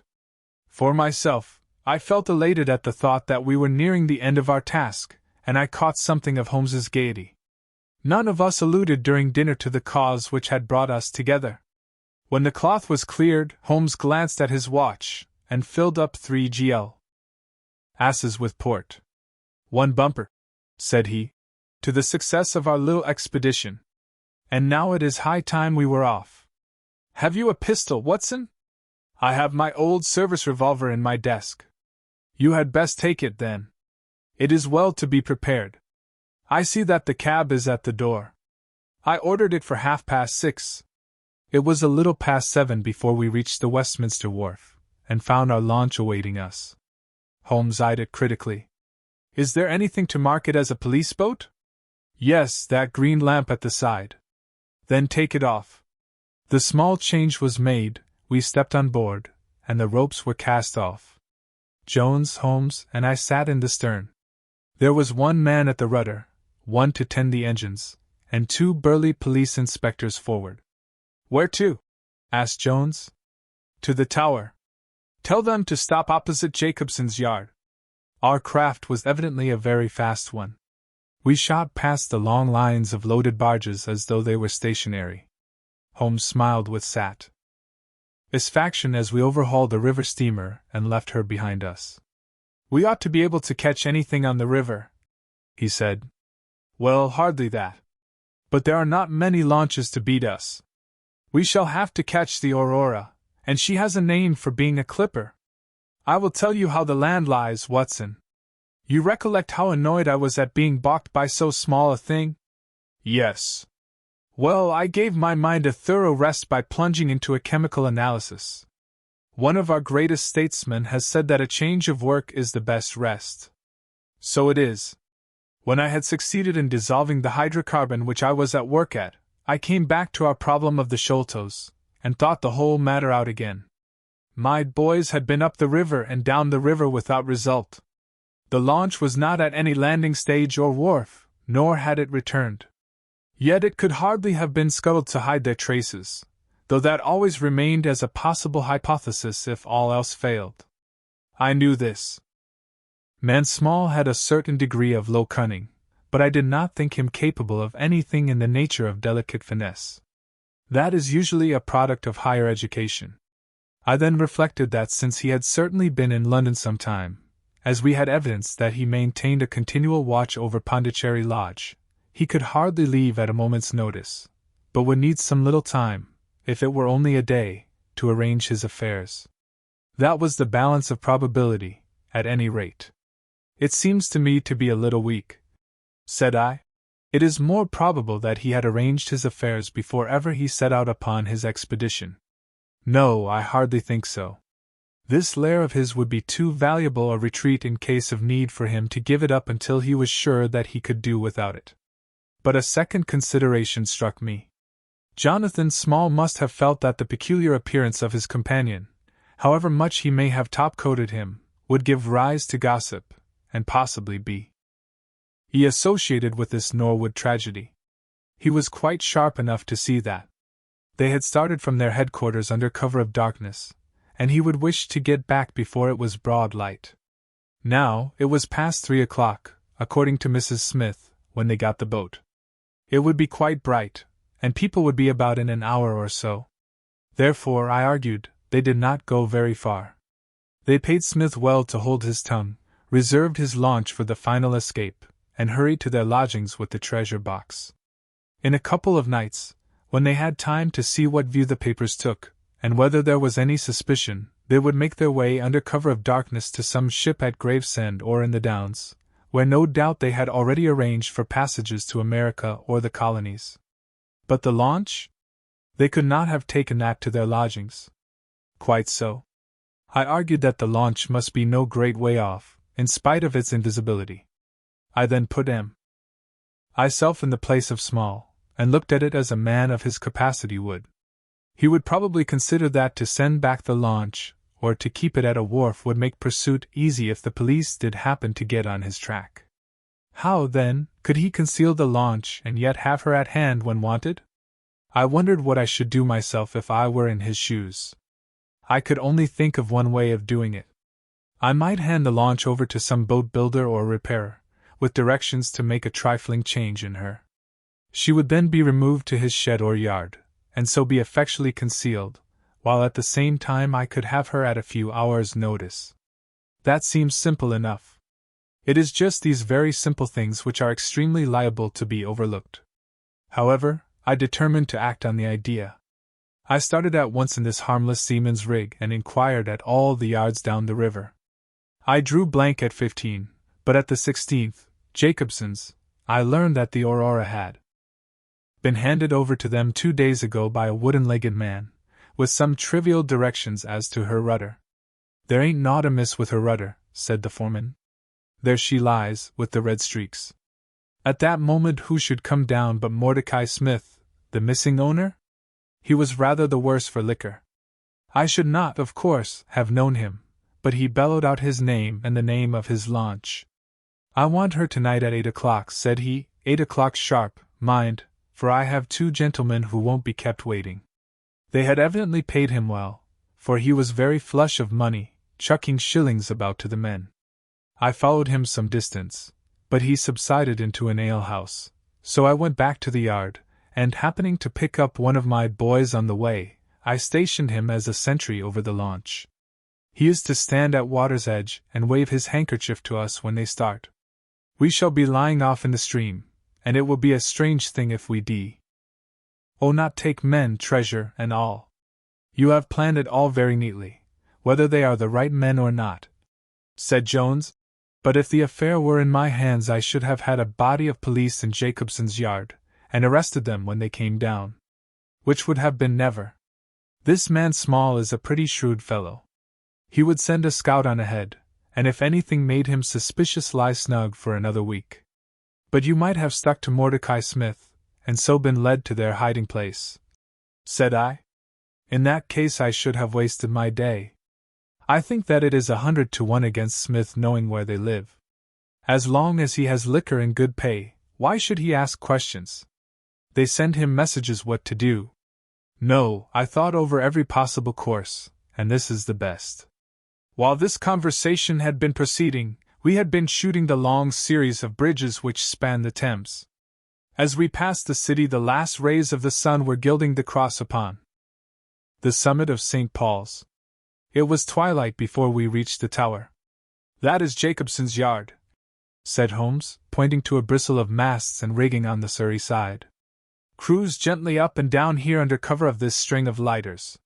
He took a pair of night glasses from his pocket and gazed some time at the shore. I see my sentry at his post, he remarked, but no sign of a handkerchief. Suppose we go downstream a short way and lie in wait for them, said Jones eagerly. We were all eager by this time, even the policemen and stokers, who had a very vague idea of what was going forward. We have no right to take anything for granted, Holmes answered. It is certainly 10 to 1 that they go downstream, but we cannot be certain. From this point we can see the entrance of the yard, and they can hardly see us. It will be a clear night and plenty of light. We must stay where we are. See how the folks swarm over yonder in the gaslight. They are coming from work in the yard. Dirty-looking rascals, but I suppose every one has some little immortal spark concealed about him. You would not think it, to look at them. There is no a priori probability about it. A strange enigma is man. Someone calls him a soul concealed in an animal, I suggested. Winwood Reade is good upon the subject, said Holmes. He remarks that, while the individual man is an insoluble puzzle, in the aggregate he becomes a mathematical certainty. You can, for example, never foretell what any one man will do, but you can say with precision what an average number will be up to. Individuals vary, but percentages remain constant. So says the statistician. But do I see a handkerchief? Surely there is a white flutter over yonder. Yes, it is your boy, I cried. I can see him plainly. And there is the Aurora, exclaimed Holmes. And going like the devil. Full speed ahead, engineer. Make after that launch with the yellow light. By heaven, I shall never forgive myself if she PR. Oves to have the heels of us. She had slipped unseen through the yard entrance and passed behind 2 or 3 small craft, so that she had fairly got her speed up before we saw her. Now she was flying down the stream, near into the shore, going at a tremendous rate. Jones looked gravely at her and shook his head. She is very fast, he said. I doubt if we shall catch her. We must catch her, cried Holmes between his teeth. Heap it on, stokers. Make her do all she can. If we burn the boat we must have them. We were fairly after her now. The furnaces roared, and the powerful engines whizzed and clanked, like a great metallic heart. Her sharp, steep prow cut through the river water and sent 2 rolling waves to right and to left of us. With every throb of the engines we sprang and quivered like a living thing. One great yellow lantern in our bows threw a long, flickering funnel of light in front of us. Right ahead a dark blur upon the water showed where the Aurora lay, and the swirl of white foam behind her spoke of the pace at which she was going. We flashed past barges, steamers, merchant vessels, in and out, behind this one and round the other. Voices hailed us out of the darkness, but still the Aurora thundered on, and still we followed close upon her track. Pile it on, men, pile it on! Cried Holmes, looking down into the engine-room, while the fierce glow from below beat upon his eager, aquiline face. Get every pound of steam you can. I think we gain a little, said Jones, with his eyes on the Aurora. I am sure of it, said I. We shall be up with her in a very few minutes. At that moment, however, as our evil fate would have it, a tug with 3 barges in tow blundered in between us. It was only by putting our helm hard down that we avoided a collision, and before we could round them and recover our way the Aurora had gained a good 200 yards. She was still, however, well in view, and the murky, uncertain twilight was setting into a.c. Lear starlit night. Our boilers were strained to their utmost, and the frail shell vibrated and creaked with the fierce energy which was driving us along. We had shot through the Pool, past the West India Docks, down the long Deptford Reach, and up again after rounding the Isle of Dogs. The dull blur in front of us resolved itself now clearly enough into the dainty Aurora. Jones turned our searchlight upon her, so that we could plainly see the figures upon her deck. One man sat by the stern, with something black between his knees over which he stooped. Beside him lay a dark mass which looked like a Newfoundland dog. The boy held the tiller, while against the red glare of the furnace I could see old Smith, stripped to the waist, and shoveling coals for dear life. They may have had some doubt at first as to whether we were really pursuing them, but now, as we followed every winding and turning which they took, there could no longer be any question about it. At Greenwich we were about 100 paces behind them. At Blackwell we could not have been more than 250. I have coursed many creatures in many countries during my checkered career, but never did sport give me such a wild thrill as this mad, flying manhunt down the Thames. Steadily we drew in upon them, yard by yard. In the silence of the night we could hear the panting and clanking of their machinery. The man in the stern still crouched upon the deck, and his arms were moving as though he were busy, while every now and then he would look up and measure with a glance the distance which still separated us. Nearer we came and nearer. Jones yelled to them to stop. We were not more than 4 boats' lengths behind them, both boats flying at a tremendous pace. It was a clear reach of the river, with Barking level upon one side and the melancholy Plumstead marshes upon the other.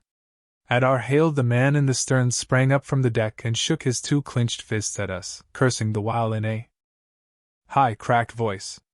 He was a good-sized, powerful man, and as he stood poising himself with legs astride I could see that from the thigh downwards there was but a wooden stump upon the right side. At the sound of his strident, angry cries there was movement in the huddled bundle upon the deck. It straightened itself into a little black man, the smallest I have ever seen, with a great, misshapen head and a shock of tangled, disheveled hair. Holmes had already drawn his revolver, and I whipped out mine at the sight of this savage, distorted creature. He was wrapped in some sort of dark ulster or blanket, which left only his face exposed, but that face was enough to give a man a sleepless night. Never have I seen features so deeply marked with all bestiality and cruelty. His small eyes glowed and burned with a somber light, and his thick lips were writhed back from his teeth, which grinned and chattered at us with a half-animal fury. "Fire if he raises his hand," said Holmes quietly. We were within a boat's length by this time, and almost within touch of our quarry. I can see the 2 of them now as they stood, the white man with his legs far apart, shrieking out curses, and the unhallowed dwarf with his hideous face, and his strong yellow teeth gnashing at us in the light of our lantern. It was well that we had so clear a view of him. Even as we looked he plucked out from under his covering a short, round piece of wood, like a school ruler, and clapped it to his lips. Our pistols rang out together. He whirled round, threw up his arms, and with a kind of choking cough fell sideways into the stream. I caught one glimpse of his venomous, menacing eyes amid the white swirl of the waters. At the same moment the wooden-legged man threw himself upon the rudder and put it hard down, so that his boat made straight in for the southern bank, while we shot past her stern, only clearing her by a few feet. We were round after her in an instant, but she was already nearly at the bank. It was a wild and desolate place, where the moon glimmered upon a wide expanse of marshland, with pools of stagnant water and beds of decaying vegetation. The launch with a dull thud ran up upon the mud bank, with her bow in the air and her stern flush with the water. The fugitive sprang out, but his stump instantly sank its whole length into the sodden soil. In vain he struggled and writhed. Not one step could he possibly take either forwards or backwards. He yelled in impotent rage, and kicked frantically into the mud with his other foot, but his struggles only bored his wooden pin the deeper into the sticky bank. When we brought our launch alongside he was so firmly anchored that it was only by throwing the end of a rope over his shoulders that we were able to haul him out, and to drag him, like some evil fish, over our side. The 2 Smiths, father and son, sat sullenly in their launch, but came aboard meekly enough when commanded. The Aurora herself we hauled off and made fast to our stern. A solid iron chest of Indian workmanship stood upon the deck. This, there could be no question, was the same that had contained the ill-omened treasure of the Sholtos. There was no key, but it was of considerable weight, so we transferred it carefully to our own little cabin. As we steamed slowly upstream again, we flashed our searchlight in every direction, but there was no sign of the islander. Somewhere in the dark ooze at the bottom of the Thames lie the bones of that strange visitor to our shores. See here, said Holmes, pointing to the wooden hatchway. We were hardly quick enough with our pistols. There, sure enough, just behind where we had been standing, stuck one of those murderous darts which we knew so well. It must have whizzed between us at the instant that we fired. Holmes smiled at it, and shrugged his shoulders in his easy fashion, but I confess that it turned me sick to think of the horrible death which had passed so close to us that night. Chapter R11. The Great Agra Treasure. Our captive sat in the cabin opposite to the iron box which he had done so much and waited so long to gain. He was a sunburned, reckless-eyed fellow, with a network of lines and wrinkles all over his mahogany features, which told of a hard, open-air life. There was a singular prominence about his bearded chin which marked a man who was not to be easily turned from his purpose. His age may have been 50 or thereabouts, for his black, curly hair was thickly shot with gray. His face in repose was not an unpleasing one, though his heavy brows and aggressive chin gave him, as I had lately seen, a terrible expression when moved to anger.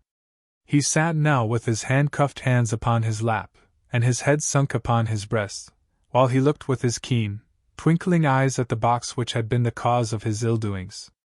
It seemed to me that there was more sorrow than anger in his rigid and contained countenance. Once he looked up at me with a gleam of something like humor in his eyes. "Well, Jonathan Small," said Holmes, lighting a cigar, "I am sorry that it has come to this." "And so am I, sir," he answered frankly. "I don't believe that I can swing over the job. I give you my word on the book that I never raised hand against Mr. Sholto. It was that little hellhound Tonga who shot one of his cursed darts into him. I had no part in it, sir. I was as grieved as if it had been my blood relation. I welted the little devil with the slack end of the rope for it, but it was done, and I could not undo it again." "Have a cigar," said Holmes.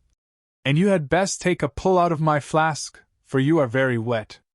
How could you expect so small and weak a man as this black fellow to overpower Mr. Sholto and hold him while you were climbing the rope? You seem to know as much about it as if you were there, sir. The truth is that I hoped to find the room clear. I knew the habits of the house pretty well, and it was the time when Mr. Sholto usually went down to his supper. I shall make no secret of the business. The best defense that I can make is just the simple truth. Now, if it had been the old Major, I would have swung for him with a light heart. I would have thought no more of knifing him than of smoking this cigar. But it's cursed hard that I should be lagged over this young Sholto, with whom I had no quarrel whatever. You are under the charge of Mr. Athelney Jones, of Scotland Yard. He is going to bring you up to my rooms, and I shall ask you for a true account of the matter.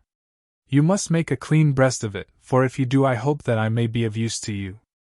I think I can prove that the poison acts so quickly that the man was dead before ever you reached the room. That he was, sir. I never got such a turn in my life as when I saw him grinning at me with his head on his shoulder as I climbed through the window. It fairly shook me, sir. I'd have half killed Tonga for it if he had not scrambled off. That was how he came to leave his club, and some of his darts too, as he tells me, which I dare say helped to put you on our track, though how you kept on it is more than I can tell. I don't feel no malice against you for it. But it does seem a queer thing," he added with a bitter smile, "that I who have a fair claim to nigh upon $500,000 of money should spend the first half of my life building a breakwater in the Andamans, and am like to spend the other half digging drains at Dartmoor.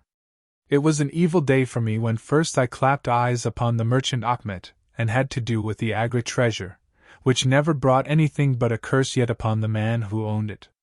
To him it brought murder, to Major Sholto it brought fear and guilt, to me it has meant slavery for life." At this moment Athelney Jones thrust his broad face and heavy shoulders into the tiny cabin. "Quite a family party," he remarked. "I think I shall have a pull at that flask, Holmes. Well, I think we may all congratulate each other. Pity we didn't take the other alive, but there was no choice. I say, Holmes, you must confess that you cut it rather fine. It was all we could do to overhaul her." "All is well that ends well," said Holmes. "But I certainly did not know that the Aurora was such a clipper." Smith says she is one of the fastest launches on the river, and that if he had had another man to help him with the engines we should never have caught her. He swears he knew nothing of this Norwood business. Neither he did, cried our prisoner. Not a word. I chose his launch because I heard that she was a flyer. We told him nothing, but we paid him well, and he was to get something handsome if we reached our vessel, the Esmeralda, at Gravesend, outward bound for the Brazils. Well, if he has done no wrong, we shall see that no wrong comes to him. If we are pretty quick in catching our men, we are not so quick in condemning them. It was amusing to notice how the consequential Jones was already beginning to give himself airs on the strength of the capture. From the slight smile which played over Sherlock Holmes's face, I could see that the speech had not been lost upon him. "We will be at Vauxhall Bridge presently," said Jones, "and shall land you, Dr. Watson, with the treasure box. I need hardly tell you that I am taking a very grave responsibility upon myself in doing this. It is most irregular, but of course an agreement is an agreement. I must, however, as a matter of duty, send an inspector with you, since you have so valuable a charge. You will drive, no doubt?" "Yes, I shall drive. It is a pity there is no key, that we may make an inventory first. You will have to break it open." "Where is the key, my man?" "At the bottom of the river," said Small shortly. "Hum! There was no use your giving this unnecessary trouble. We have had work enough already through you. However, Doctor, I need not warn you to be careful. Bring the box back with you to the Baker Street rooms. You will find us there, on our way to the station." They landed me at Vauxhall, with my heavy iron box, and with a bluff, genial inspector as my companion. A quarter of an hour's drive brought us to Mrs. Cecil Forrester's. The servant seemed surprised at so late a visitor. Mrs. Cecil Forrester was out for the evening, she explained, and likely to be very late. Miss Morstan, however, was in the drawing-room, so to the drawing-room I went, box in hand, leaving the obliging inspector in the cab. She was seated by the open window, dressed in some sort of white diaphanous material, with a little touch of scarlet at the neck and waist. The soft light of a shaded lamp fell upon her as she leaned back in the basket chair, playing over her sweet, grave face, and tinting with a dull, metallic sparkle the rich coils of her luxuriant hair. One white arm and hand drooped over the side of the chair, and her whole pose and figure spoke of an absorbing melancholy. At the sound of my footfall she sprang to her feet, however, and a bright flush of surprise and of pleasure colored her pale cheeks. "I heard a cab drive up," she said. "I thought that Mrs. Forrester had come back very early, but I never dreamed that it might be you. What news have you brought me?" "I have brought something better than news," said I, putting down the box upon the table and speaking jovially and boisterously, though my heart was heavy within me. "I have brought you something which is worth all the news in the world. I have brought you a fortune." She glanced at the iron box. "Is that the treasure, then?" she asked, coolly enough. "Yes, this is the great agate treasure. Half of it is yours and half is Thaddeus Sholto's. You will have a couple of 100,000 each. Think of that! An annuity of £10,000. There will be few richer young ladies in England. Is it not glorious?" I think that I must have been rather overacting my delight, and that she detected a hollow ring in my congratulations. For I saw her eyebrows rise a little, and she glanced at me curiously. "If I have it," said she, "I owe it to you." "No, no," I answered. "Not to me, but to my friend Sherlock Holmes. With all the will in the world I could never have followed up a clue which has taxed even his analytical genius.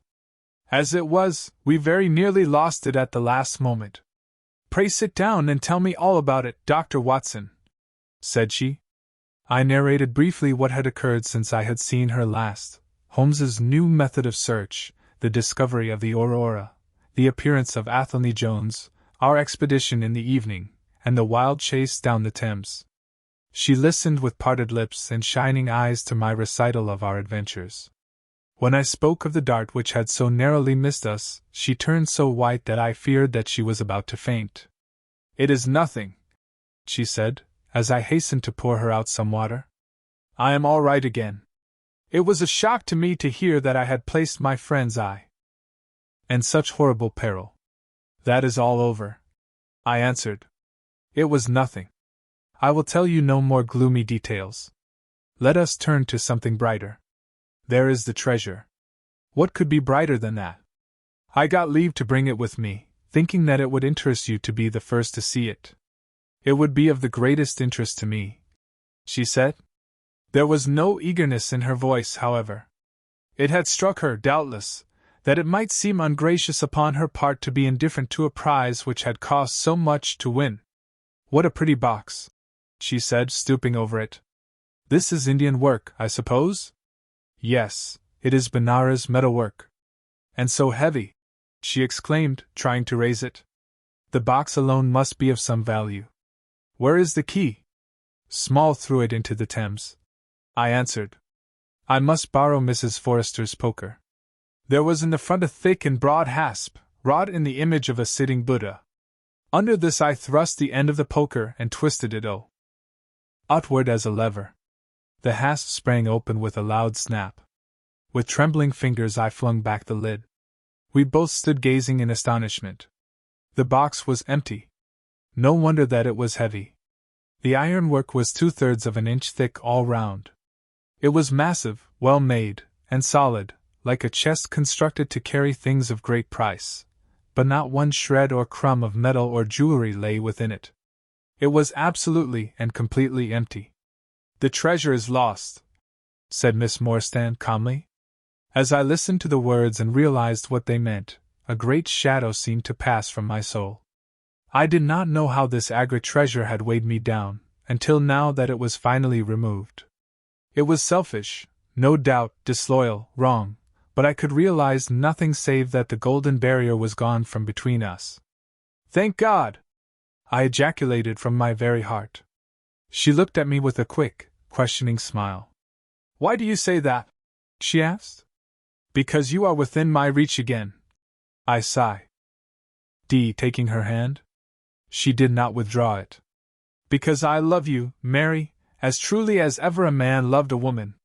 Because this treasure, these riches, sealed my lips.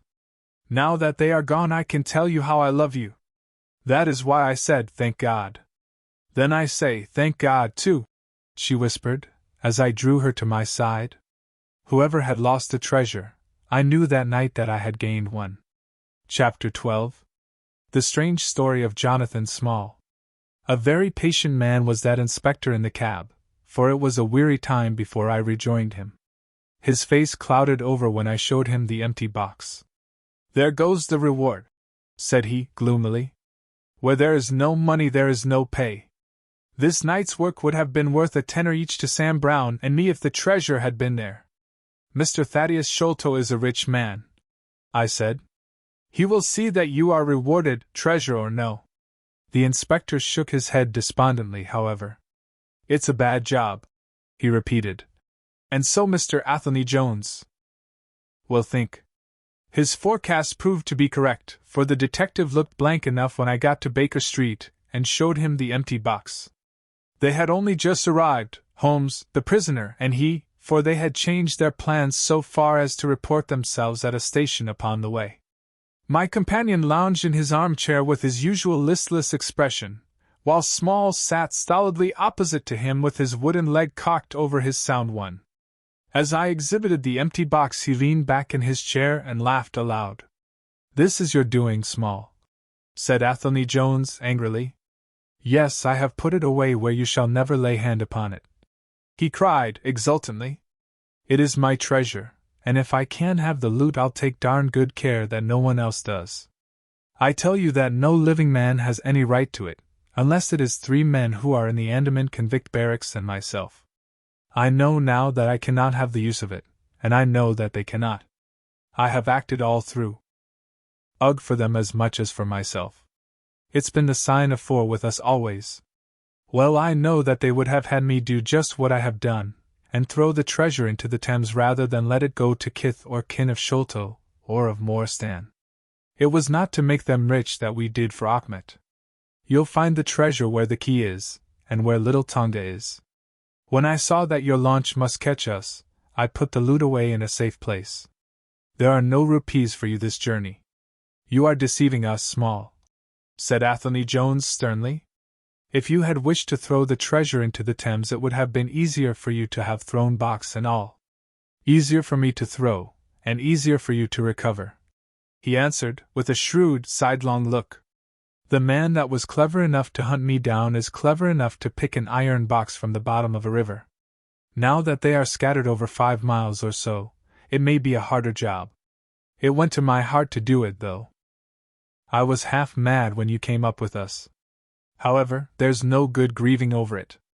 I've had ups in my life, and I've had downs, but I've learned not to cry over spilled milk. This is a very serious matter, Small, said the detective. If you had helped justice, instead of thwarting it in this way, you would have had a better chance at your trial. Justice, snarled the ex-convict. A pretty justice. Whose loot is this, if it is not ours? Where is the justice that I should give it up to those who have never earned it? Look how I have earned it. 20 long years in that fever-ridden swamp, all day at work under the mangrove tree, all night chained up in the filthy convict huts, bitten by mosquitoes, racked with ague, bullied by every cursed black-faced policeman who loved to take it out of a white man. That was how I earned the Agra treasure, and you talk to me of justice because I cannot bear to feel that I have paid this price only that another may enjoy it. I would rather swim a score of times, or have one of Tonga's darts in my hide, than live in a convict's cell and feel that another man is at his ease in a palace with the money that should be mine. Small had dropped his mask of stoicism, and all this came out in a wild whirl of words, while his eyes blazed, and the handcuffs clanked together with the impassioned movement of his hands. I could understand, as I saw the fury and the passion of the man, that it was no groundless or unnatural terror which had possessed Major Sholto when he first learned that the injured convict was upon his track. You forget that we know nothing of all this, said Holmes quietly. We have not heard your story, and we cannot tell how far justice may originally have been on your side. Well, sir, you have been very fair-spoken to me, though I can see that I have you to thank that I have these bracelets upon my wrists. Still, I bear no grudge for that. It is all fair and above board. If you want to hear my story, I have no wish to hold it back. What I say to you is God's truth, every word of it. Thank you. You can put the glass beside me here, and I'll put my lips to it if I am dry. I am a Worcestershire man myself, born near Pershore. I dare say you would find a heap of Smalls living there now if you were to look. I have often thought of taking a look round there, but the truth is that I was never much of a credit to the family, and I doubt if they would be so very glad to see me. They were all steady, chapel-going folk, small farmers, well known and respected over the countryside, while I was always a bit of a rover. At last, however, when I was about 18, I gave them no more trouble, for I got into a mess over a girl, and could only get out of it again by taking the Queen's shilling and joining the 3rd Buffs, which was just starting for India. I wasn't destined to do much soldiering, however. I had just got past the goose step, and learned to handle my musket, when I was fool enough to go SW. Iming in the Ganges. Luckily for me, my company sergeant, John Holder, was in the water at the same time, and he was one of the finest swimmers in the service. A crocodile took me, just as I was halfway across, and nipped off my right leg as clean as a surgeon could have done it, just above the knee. What with the shock and the loss of blood, I fainted, and should have drowned if Holder had not caught hold of me and paddled for the bank. I was 5 months in hospital over it, and when at last I was able to limp out of it with this timber toe strapped to my stump, I found myself invalid out of the army and unfitted for any active occupation. I was, as you can imagine, pretty down on my luck at this time, for I was a useless cripple though not yet in my 20th year. However, my misfortune soon proved to be a blessing in disguise. A man named Abel White, who had come out there as an indigo planter, wanted an overseer to look after his coolies and keep them up to their work. He happened to be a friend of our colonel's, who had taken an interest in me since the accident. To make a long story short, the colonel recommended me strongly for the post, and, as the work was mostly to be done on horseback, my leg was no great obstacle, for I had enough knee left to keep good grip on the saddle.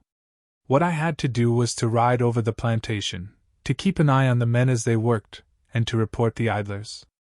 The pay was fair, I had comfortable quarters, and altogether I was content to spend the remainder of my life in indigo planting. Mr. Abel White was a kind man, and he would often drop into my little shanty and smoke a pipe with me, for white folk out there feel their hearts warm to each other, as they never do here at home. Well, I was never in luck's way long. Suddenly, without a note of warning, the great mutiny broke upon us. 1 month India lay as still and peaceful, to all appearance, as Surrey or Kent. The next there were 200,000 black devils loose, and the country was a perfect hell. Of course you know all about it, gentlemen, a deal more than I do, very like, since reading is not in my line. I only know what I saw with my own eyes. Our plantation was at a place called Muttra, near the border of the northwest provinces. Night after night the whole sky was alight with the burning bungalows, and day after day we had small companies of Europeans passing through our estate with their wives and children, on their way to Agra, where were the nearest troops. Mr. Abel White was an obstinate man. He had it in his head that the affair had been exaggerated, and that it would blow over as suddenly as it had sprung up. There he sat on his veranda, drinking whiskey pegs and smoking cheroots, while the country was in a blaze about him. Of course we stuck by him, I and Dawson, who, with his wife, used to do the book work and the managing. Well, one fine day the crash came.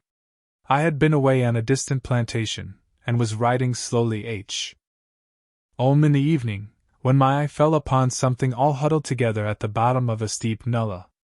I rode down to see what it was, and the cold struck through my heart when I found it was Dawson's wife, all cut into ribbons, and half eaten by jackals and native dogs. A little further up the road Dawson himself was lying on his face, quite dead, with an empty revolver in his hand and 4 sepoys lying across each other in front of him. I reined up my horse, wondering which way I should turn, but at that moment I saw thick smoke curling up from Abel White's bungalow, and the flames beginning to burst through the roof. I knew then that I could do my employer no good, but would only throw my own life away if I meddled in the matter. From where I stood I could see hundreds of the black fiends, with their red coats still on their backs, dancing and howling round the burning house. Some of them pointed at me, and a couple of bullets sang past my head, so I broke away across the paddy fields, and found myself late at night safe within the walls at Agra. As it proved, however, there was no great safety there, either. The whole country was up like a swarm of bees. Wherever the English could collect in little bands they held just the ground that their guns commanded. Everywhere else they were helpless fugitives. It was a fight of the millions against the hundreds, and the cruelest part of it was that these men that we fought against, foot, horse, and gunners, were our own picked troops, whom we had taught and trained, handling our own weapons, and blowing our own bugle calls. At Agra there were the 3rd Bengal Fusiliers, some Sikhs, 2 troops of horse, and a battery of artillery. A volunteer corps of clerks and merchants had been formed, and this I joined, wooden leg and all. We went out to meet the rebels at Shagunj early in July, and we beat them back for a time, but our powder gave out, and we had to fall back upon the city. Nothing but the worst news came to you. As from every side, which is not to be wondered at, for if you look at the map you will see that we were right in the heart of it. Lucknow is rather better than 100 miles to the east, and Cawnpur about as far to the south. From every point on the compass there was nothing but torture and murder and outrage. The city of Agra is a great place, swarming with fanatics and fierce devil-worshippers of all sorts. Our handful of men were lost among the narrow, winding streets. Our leader moved across the river, therefore, and took up his position in the old fort at Agra. I don't know if any of you gentlemen have ever read or heard anything of that old fort. It is a very queer place, the queerest that ever I was in, and I have been in some rum corners too. First of all, it is enormous in size. I should think that the enclosure must be acres and acres. There is a modern part, which took all our garrison, women, children, stores, and everything else, with plenty of room over. But the modern part is nothing like the size of the old quarter, where nobody goes, and which is given over to the scorpions and the centipedes. It is all full of great deserted halls, and winding passages, and long corridors twisting in and out, so that it is easy enough for folk to get lost in it. For this reason it was seldom that any one went into it, though now and again a party with torches might go exploring. The river washes along the front of the old fort, and so protects it, but on the sides and behind there are many doors, and these had to be guarded, of course, in the old quarter as well as in that which was actually held by our troops. We were short-handed, with hardly men enough to man the angles of the building and to serve the guns. It was impossible for us, therefore, to station a strong guard at every one of the innumerable gates. What we did was to organize a central guardhouse in the middle of the fort, and to leave each gate under the charge of one white man and 2 or 3 natives. I was selected to take charge during certain hours of the night of a small isolated door upon the southwest side of the building. 2 Sikh troopers were placed under my command, and I was instructed if anything went wrong to fire my musket, when I might rely upon help coming at once from the central guard. As the guard was a good 200 paces away, however, and as the space between was cut up into a labyrinth of passages and corridors, I had great doubts as to whether they could arrive in time to be of any use in case of an actual attack. Well, I was pretty proud at having this small command given me, since I was a raw recruit, and a game-legged one at that. For 2 nights I kept the watch with my Punjabis. They were tall, fierce-looking chaps, Muhammad Singh and Abdullah Khan by name, both old fighting men who had borne arms against us at Chilianwala. They could talk English pretty well, but I could get little out of them. They preferred to stand together and bear all night in their queer Sikh lingo. For myself, I used to stand outside the gateway, looking down on the broad, winding river and on the twinkling lights of the great city. The beating of drums, the rattle of tom-toms, and the yells and howls of the rebels, drunk with opium and with bang, were enough to remind us all night of our dangerous neighbors across the stream. Every 2 hours the officer of the night used to come round to all the posts, to make sure that all was well. The 3rd night of my watch was dark and dirty, with a small, driving rain. It was dreary work standing in the gateway hour after hour in such weather. I tried again and again to make my Sikhs talk, but without much success. At 2 in the morning the rounds passed, and broke for a moment the weariness of the night. Finding that my companions would not be led into conversation, I took out my pipe, and laid down my musket to strike the match. In an instant the 2 Sikhs were upon me. One of them snatched my firelock up and leveled it at my head, while the other held a great knife to my throat and swore between his teeth that he would plunge it into me if I moved a step. My first thought was that these fellows were in league with the rebels, and that this was the beginning of an assault. If our door were in the hands of the Sipas the place must fall, and the women and children be treated as they were in Cawnpore. Maybe you gentlemen think that I am just making out a case for myself, but I give you my word that when I thought of that, though I felt the point of the knife at my throat, I opened my mouth with the intention of giving a scream, if it was my last one, which might alarm the main guard. The man who held me seemed to know my thoughts, for, even as I braced myself to it, he whispered, "Don't make a noise. The fort is safe enough. There are no rebel dogs on this side of the river." There was the ring of truth in what he said, and I knew that if I raised my voice I was a dead man. I could read it in the fellow's brown eyes. I waited, therefore, in silence, to see what it was that they wanted from me. "Listen to me, Sahib," said the taller and fiercer of the pair, the one whom they called Abdullah Khan. "You must either be with us now or you must be silenced forever. The thing is too great a one for us to hesitate. Either you are heart and soul with us on your oath on the cross of the Christians, or your body this night shall be thrown into the ditch, and we shall pass over to our brothers in the rebel army. There is no middle way. Which is it to be, death or life? We can only give you 3 minutes to decide, for the time is passing, and all must be done before the rounds come again." "How can I decide?" said I. "You have not told me what you want of me. But I tell you now that if it is anything against the safety of the fort I will have no truck with it, so you can drive home your knife and welcome." "It is nothing against the fort," said he. "We only ask you to do that which your countrymen come to this land for. We ask you to be rich. If you will be one of us this night, we will swear to you upon the naked knife, and by the threefold oath which no Sikh was ever known to break, that you shall have your fair share of the loot. A quarter of the treasure shall be yours. We can say no fairer. But what is the treasure, then? I asked. I am as ready to be rich as you can be, if you will but show me how it can be done. You will swear, then, said he, by the bones of your father, by the honor of your mother, by the cross of your faith, to raise no hand and speak no word against us, either now or afterwards? I will swear it, I answered, provided that the fort is not endangered. Then my comrade and I will swear that you shall have a quarter of the treasure which shall be equally divided among the four of us. There are but three, said I. No, Dost Akbar must have his share. We can tell the tale to you while we await tea. Hem. Do you stand at the gate, Muhammad Singh, and give notice of their coming? The thing stands thus, Sahib, and I tell it to you because I know that an oath is binding upon a Ferengi, and that we may trust you. Had you been a lying Hindu, though you had sworn by all the gods in their false temples, your blood would have been upon the knife, and your body in the water. But the Sikh knows the Englishman, and the Englishman knows the Sikh.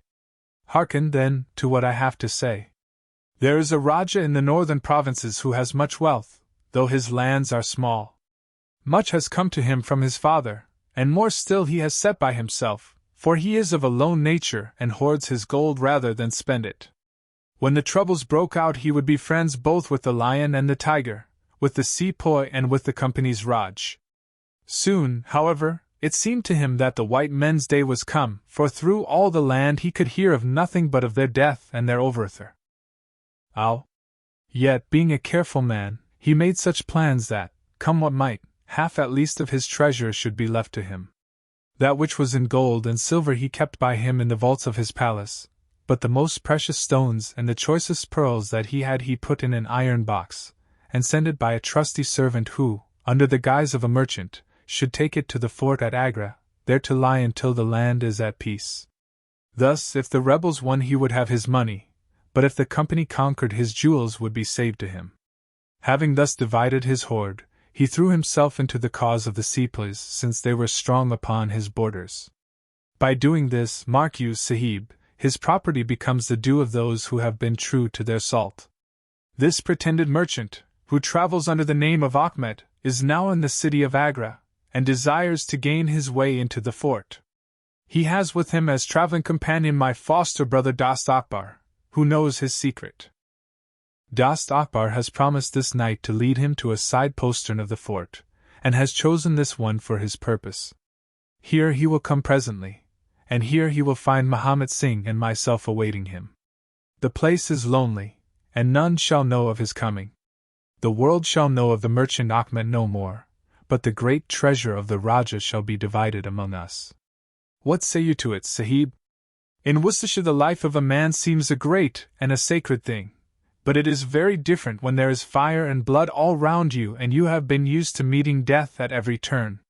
Whether Ahmed the merchant lived or died was a thing as light as air to me, but at the talk about the treasure my heart turned to it, and I thought of what I might do in the old country with it, and how my folk would stare when they saw their ne'er-do-well coming back with his pockets full of gold moidores. I had, therefore, already made up my mind. Abdullah Khan, however, thinking that I hesitated, pressed the matter more closely. Consider, Sahib, said he, that if this man is taken by the commandant he will be hung or shot, and his jewels taken by the government, so that no man will be a rupee the better for them. Now, since we do the taking of him, why should we not do the rest as well? The jewels will be as well with us as in the company's coffers. There will be enough to make every one of us rich men and great chiefs. No one can know about the matter, for here we are cut off from all men. What could be better for the purpose? Say again then, Sahib, whether you are with us, or if we must look upon you as an enemy. I am with you heart and soul, said I. It is well, he answered, handing me back my firelock.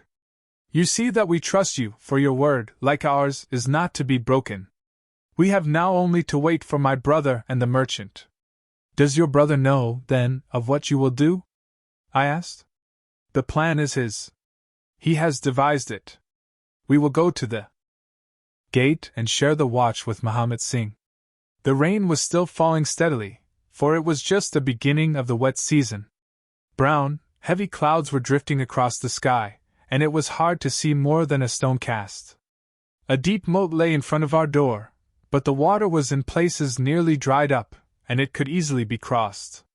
It was strange to me to be standing there with those two wild Punjabis waiting for the man who was coming to his death. Suddenly my eye caught the glint of a shaded lantern at the other side of the moat. It vanished among the mound heaps, and then appeared again, coming slowly in our direction. "Here they are!" I exclaimed.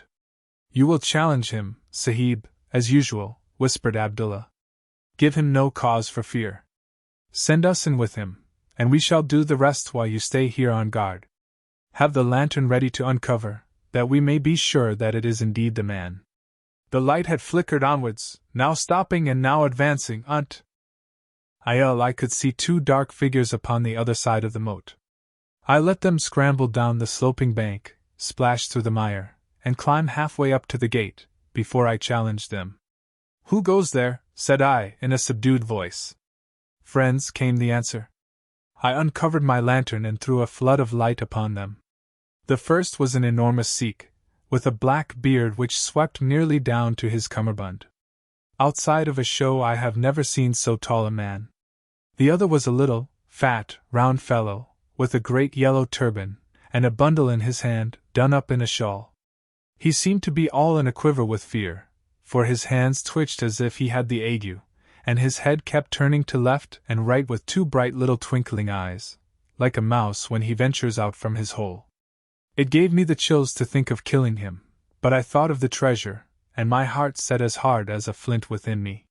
When he saw my white face he gave a little chirp of joy, and he came running up towards me. "Your protection, Sahib," he panted, "your protection for the unhappy merchant Ahmet. I have travelled across Rajputana that I might seek the shelter of the fort at Agra. I have been robbed and beaten and abused because I have been the friend of the company. It is a blessed night this when I am once more in safety, I and my poor possessions." "What have you in the bundle?" I asked. "An iron box," he answered, "which contains one or two little family matters which are of no value to others, but which I should be sorry to lose. Yet I am not a beggar, and I shall reward you, young Sahib, and your governor also, if he will give me the shelter I ask."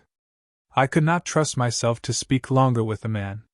The more I looked at his fat, frightened face, the harder did it seem that we should slay him in cold blood. It was best to get it over. "Take him to the main guard," said I. The two Sikhs closed in upon him on each side, and the giant walked bay-high. While they marched in through the dark gateway. Never was a man so compassed round with death. I remained at the gateway with the lantern. I could hear the measured tramp of their footsteps sounding through the lonely corridors. Suddenly it ceased, and I heard voices and a scuffle, with the sound of blows. A moment later there came, to my horror, a rush of footsteps coming in my direction, with the loud breathing of a running man. I turned my lantern down the long, straight passage, and there was the fat man, running like the wind, with a smear of blood across his face, and close at his heels, bounding like a tiger, the great black-bearded Sikh, with a knife flashing in his hand. I have never seen a man run so fast as that little merchant. He was gaining on the Sikh, and I could see that if he once passed me and got to the open air he would save himself yet. My heart softened to him, but again the thought of his treasure turned me hard and bitter. I cast my firelock between his legs as he raced past, and he rolled twice over like a shot rabbit. Ere he could stagger to his feet the Sikh was upon him, and buried his knife twice in his side. The man never uttered moan nor moved muscle, but lay where he had fallen. I think myself that he may have broken his neck with the fall. You see, gentlemen, that I am keeping my promise. I am telling you every work of the business just exactly as it happened, whether it is in my favor or not. He stopped, and held out his manacled hands for the whiskey and water which Holmes had brewed for him. For myself, I confess that I had now conceived the utmost horror of the man, not only for this cold-blooded business in which he had been concerned, but even more for the somewhat flippant and careless way in which he narrated it. Whatever punishment was in store for him, I felt that he might expect no sympathy from me. Sherlock Holmes and Jones sat with their hands upon their knees, deeply interested in the story, but with the same disgust written upon their faces. He may have observed it, for there was a touch of defiance in his voice and manner as he proceeded. "It was all very bad, no doubt," said he. "I should like to know how many fellows in my shoes would have refused a share of this loot when they knew that they would have their throats cut for their pains. Besides, it was my life or his when once he was in the fort. If he had got out, the whole business would come to light, and I should have been court-martialed and shot as likely as not, for people were not very lenient at a time like that." "Go on with your story," said Holmes shortly. "Well, we carried him in, Abdullah Akbar and I. A fine weight he was, too, for all that he was so short. Mahomet Singh was left to guard the door. We took him to a place which the Sikhs had already prepared. It was some distance off, where a winding passage leads to a great empty hall, the brick walls of which were all crumbling to pieces. The earth floor had sunk in at one place, making a natural grave, so we left Achmet the merchant there, having first covered him over with loose bricks. This done, we all went back to the treasure. It lay where he had dropped it when he was first attacked. The box was the same which now lies open upon your table. A key was hung by a silken cord to that carved handle upon the top. We opened it, and the light of the lantern gleamed upon a collection of gems such as I have read of and thought about when I was a little lad at Peshawar. It was blinding to look upon them. When we had feasted our eyes, we took them all out and made a list of them. There were 143 diamonds of the first water, including one which has been called, I believe, the Great Mogul and is said to be the second largest stone in existence. Then there were 97 very fine emeralds, and 170 rubies, some of which, however, were small. There were 40 carbuncles, 210 sapphires, 6 Taiwan agates, and a great quantity of beryls, onyxes, cat's eyes, turquoises, and other stones, the very names of which I did not know at the time, though I have become more familiar with them since. Besides this, there were nearly 300 very fine pearls, 12 of which were set in a gold coronet. By the way, these last had been taken out of the chest and were not there when I recovered it. After we had counted our treasures, we put them back into the chest and carried them to the gateway to show them to Mahomet Singh. Then we solemnly renewed our oath to stand by each other and be true to our secret. We agreed to conceal our loot in a safe place until the country should be at peace again, and then to divide it equally among ourselves. There was no use dividing it at present, for if gems of such value were found upon us it would cause suspicion, and there was no privacy in the fort nor any place where we could keep them. We carried the box, therefore, into the same hall where we had buried the body, and there, under certain bricks in the best preserved wall, we made a hollow and put our treasure. We made careful note of the place, and next day I drew 4 plans, one for each of us, and put the sign of the 4 of us at the bottom, for we had sworn that we should each always act for all, so that none might take advantage. That is an oath that I can put my hand to my heart, and swear that I have never broken. Well, there's no use my telling you gentlemen what came of the Indian Mutiny. After Wilson took Delhi and Sir Colin relieved Lucknow, the back of the business was broken. Fresh troops came pouring in, and Nana Sahib made himself scarce over the frontier. A flying column under Colonel Grade came round to Agra and cleared the Pandis away from it. Peace seemed to be settling upon the country, and we 4 were beginning to hope that the time was at hand when we might safely go off with our shares of the plunder. In a moment, however, our hopes were shattered by our being arrested as the murderers of Achmet. It came about in this way. When the Rajah put his jewels into the hands of Achmet, he did it because he knew that he was a trusty man. They are suspicious folk in the East, however, so what does this Rajah do but take a second even more trusty servant, and set him to play the spy upon the first? This second man was ordered never to let Achmet out of his sight, and he followed him like his shadow. He went after him that night, and saw him pass through the doorway. Of course he thought he had taken refuge in the fort, and applied for admission there himself next day, but could find no trace of Achmet. This seemed to him so strange that he spoke about it to a sergeant of guides, who brought it to the ears of the commandant. A thorough search was quickly made, and the body was discovered. Thus, at the very moment that we thought that all was safe, we were all four seized and brought to trial on a charge of murder, 3 of us because we had held the gate that night, and the 4th because he was known to have been in the company of the murdered man. Not a word about the jewels came out at the trial, for the Rajah had been deposed and driven out of India, so no one had any particular interest in them. The murder, however, was clearly made out, and it was certain that we must all have been concerned in it. The 3 Sikhs got penal servitude for life, and I was condemned to death, though my sentence was afterwards commuted into the same as the others. It was rather a queer position that we found ourselves in then. There we were all 4 tied by the leg and with precious little chance of ever getting out again, while we each held a secret which might have put each of us in a palace if we could only have made use of it. It was enough to make a man eat his heart out to have to stand the kick and the cuff of every petty jack in office, to have rice to eat and water to drink, when that gorgeous fortune was ready for him outside, just waiting to be picked up.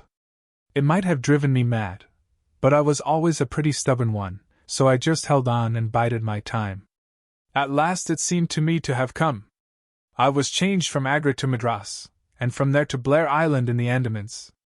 There are very few white convicts at this settlement, and, as I had behaved well from the first, I soon found myself a sort of privileged person. I was given a hut in Hope Town, which is a small place on the slopes of Mount Harriet, and I was left pretty much to myself. It is a dreary, fever-stricken place, and all beyond our little clearings was infested with wild cannibal natives, who were ready enough to blow a poisoned dart at us if they saw a chance.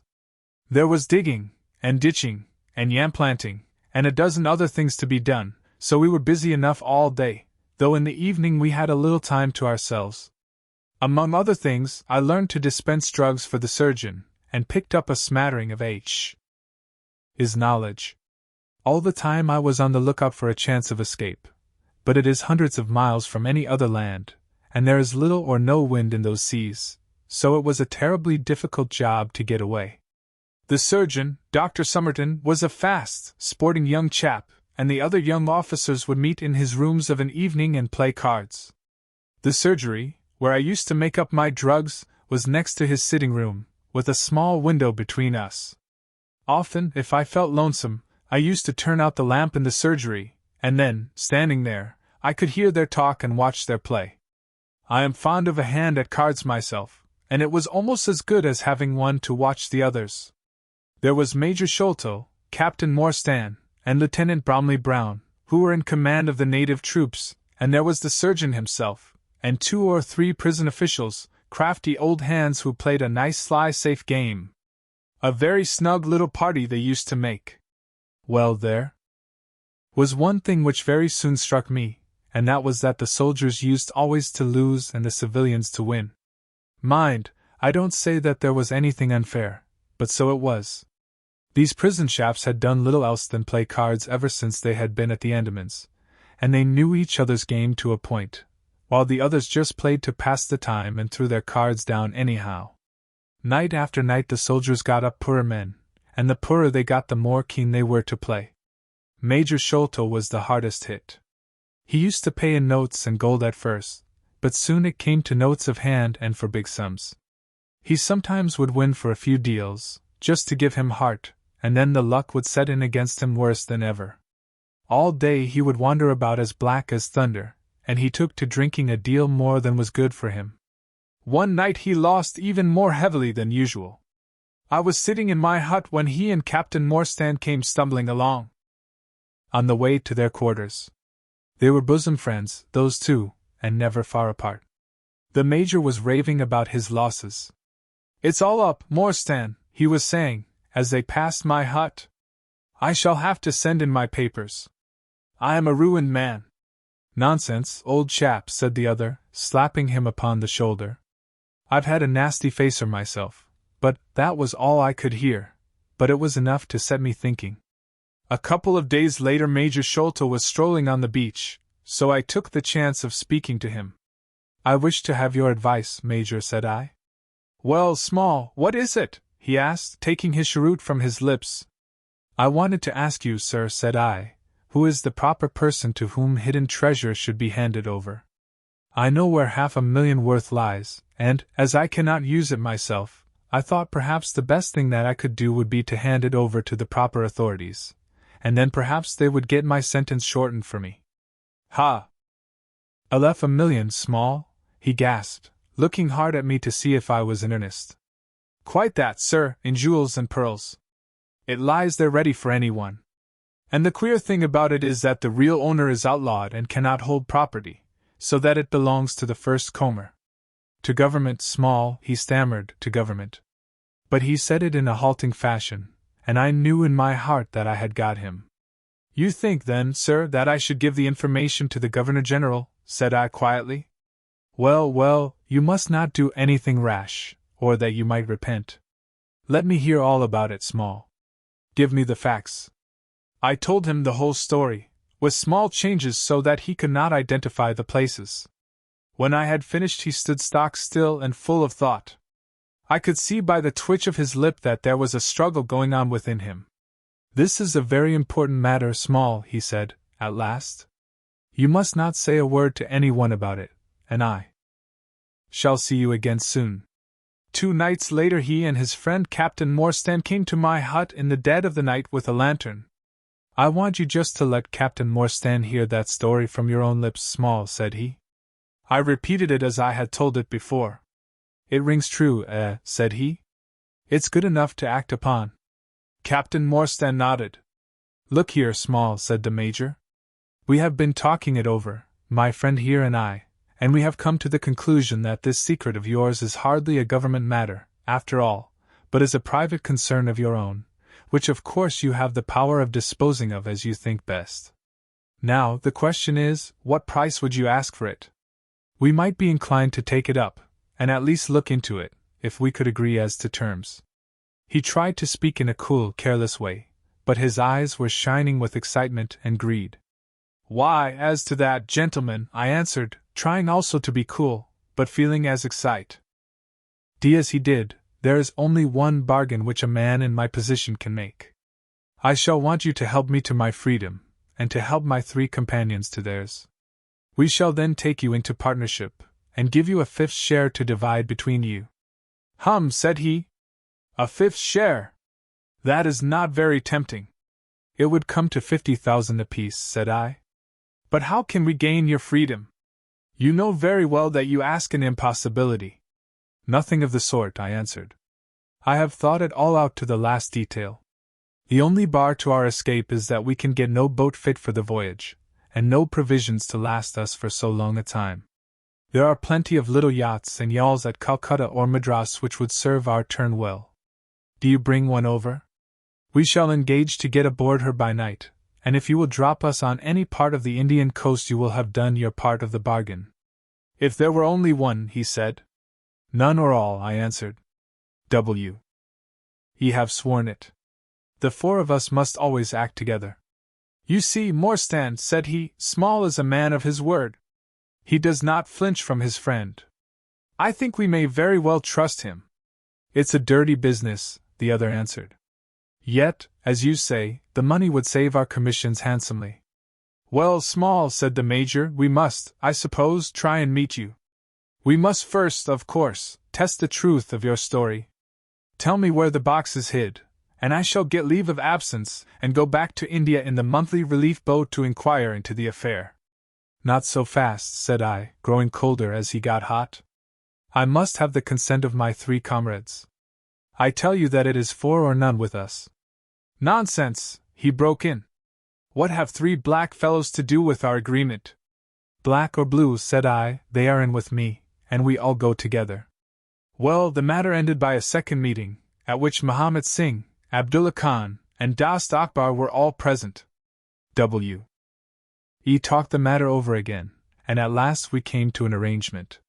We were to provide both the officers with charts of the part of the Agra fort, and mark the place in the wall where the treasure was hid. Major Sholto was to go to India to test our story. If he found the box he was to leave it there, to send out a small yacht provisioned for a voyage, which was to lie off Rutland Island, and to which we were to make our way, and finally to return to his duties. Captain Morstan was then to apply for leave of absence, to meet us at Agra, and there we were to have a final division of the treasure, he taking the Major's share as well as his own. All this we sealed by the most solemn oaths that the mind could think, or the lips utter. I sat up all night with paper and ink, and by the morning I had the 2 charts all ready, signed with the sign of 4, that is, of Abdullah, Akbar, Muhammad, and myself. Well, gentlemen, I weary you with my long story, and I know that my friend Mr. Jones is impatient to get me safely stowed in Choki. I'll make it as short as I can. The villain Sholto went off to India, but he never came back again. Captain Morstan showed me his name among a list of passengers in one of the mail boats, very shortly afterwards. His uncle had died, leaving him a fortune, and he had left the army, yet he could stoop to treat 5 men as he had treated us. Morstan went over to Agra shortly afterwards, and found, as we expected, that the treasure was indeed gone. The scoundrel had stolen it all, without carrying out one of the conditions on which we had sold him the secret. From that day I lived only for vengeance. I thought of it by day and I nursed it by night. It became an overpowering, absorbing passion with me. I cared nothing for the law, nothing for the gallows. To escape, to track down Sholto, to have my hand upon his throat, that was my one thought. Even the Agra treasure had come to be a smaller thing in my mind than the slaying of Sholto. Well, I have set my mind on many things in this life, and never one which I did not carry out. But it was weary years before my time came. I have told you that I had picked up something of medicine. One day when Dr. Somerton was down with a fever, a little Andaman islander was picked up by a convict gang in the woods. He was sick to death, and had gone to a lonely place to die.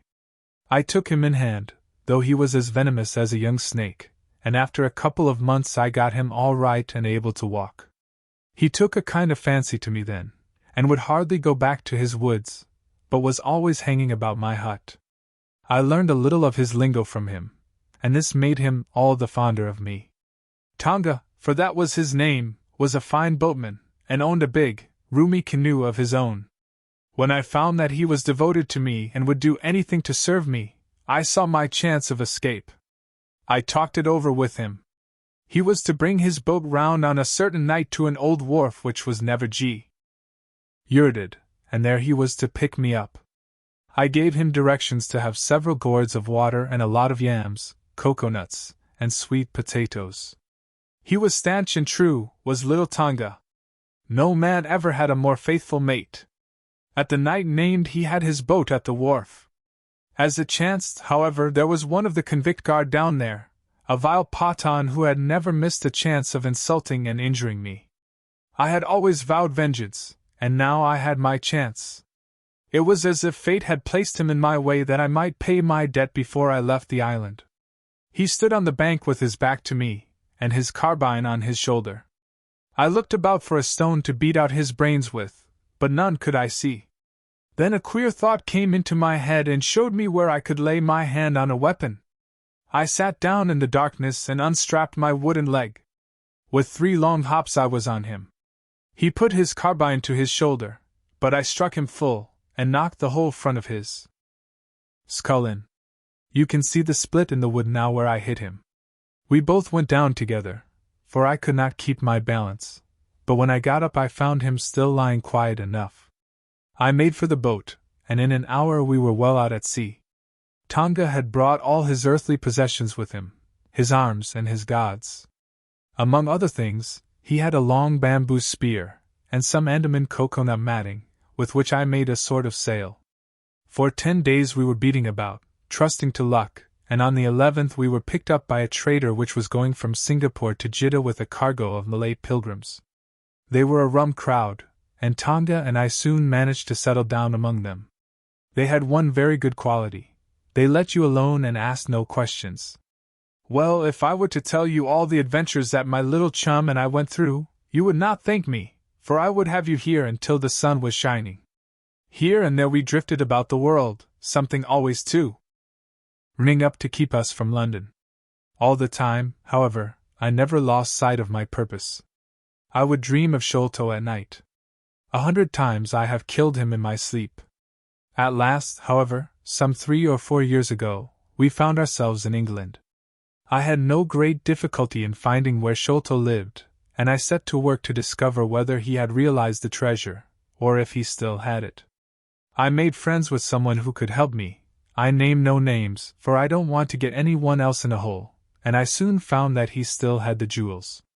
Then I tried to get at him in many ways, but he was pretty sly, and had always 2 prize-fighters, besides his sons and his khitmatgar, on guard over him.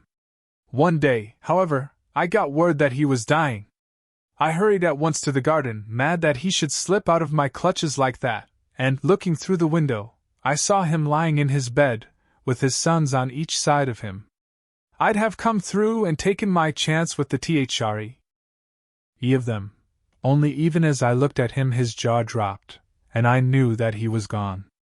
I got into his room that same night, though, and I searched his papers to see if there was any record of where he had hidden our jewels. There was not a line, however, so I came away, bitter and savage as a man could be. Before I left, I bethought me that if I ever met my Sikh friends again, it would be a satisfaction to know that I had left some mark of our hatred, so I scrawled down the sign of the 4 of us, as it had been on the chart, and I pinned it on his bosom. It was too much that he should be taken to the grave without some token from the men whom he had robbed and befooled. We earned a living at this time by my exhibiting poor Tonga at fairs and other such places as the Black Cannibal. He would eat raw meat and dance his war dance, so we always had a hatful of pennies after a day's work. I still heard all the news from Pondicherry Lodge, and for some years there was no news to hear except that they were hunting for the treasure. At last, however, came what we had waited for so long. The treasure had been found. It was up at the top of the house, in Mr. Bartholomew Sholto's chemical laboratory. I came at once and had a look at the place, but I could not see how with my wooden leg I was to make my way up to it. I learned, however, about a trapdoor in the roof, and also about Mr. Sholto's supper hour. It seemed to me that I could manage the thing easily through Tonga. I brought him out with me with a long rope wound round his waist. He could climb like a cat, and he soon made his way through the roof, but, as ill luck would have it, Bartholomew Sholto was still in the room, to his cost. Tonga thought he had done something very clever in killing him, for when I came up by the rope I found him strutting about as proud as a peacock. Very much surprised was he when I made at him with the rope's end and cursed him for a little bloodthirsty imp. I took the treasure box and looked it down, and then slid down myself, having first left the sign of the 4 upon the table, to show that the jewels had come back at last to those who had most right to them. Tonga then pulled up the rope, closed the window, and made off the way that he had come. I don't know that I have anything else to tell you. I had heard a waterman speak of the speed of Smith's launch, the Aurora, so I thought she would be a handy craft for our escape. I engaged with old Smith, and was to give him a big sum if he got us safe to our ship. He knew, no doubt, that there was some screw loose, but he was not in our secrets. All this is the truth, and if I tell it to you, gentlemen, it is not to amuse you, for you have not done me a very good turn, but it is because I believe the best defense I can make is just to hold back nothing, but let all the world know how badly I have myself been served by Major Sholto, and how innocent the first am of the death of his son. A very remarkable account, said Sherlock Holmes. A fitting wind-up to an extremely interesting case. There is nothing at all new to me in the latter part of your narrative, except that you brought your own rope. That I did not know. By the way, I had hoped that Tonga had lost all his darts, yet he managed to shoot one at us in the boat. He had lost them all, sir, except the one which was in his blowpipe at the time. Ah, of course, said Holmes. I had not thought of that. Is there any other point which you would like to ask about? Asked the convict affably.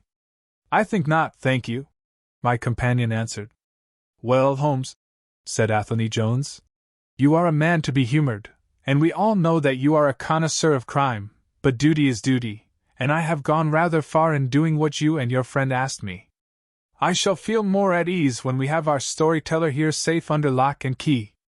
The cab still waits, and there are 2 inspectors downstairs. I am much obliged to you both for your assistance. Of course you will be wanted at the trial. Good night to you. Good night, gentlemen both, said Jonathan Small. You first, Small, remarked the wary Jones as they left the room.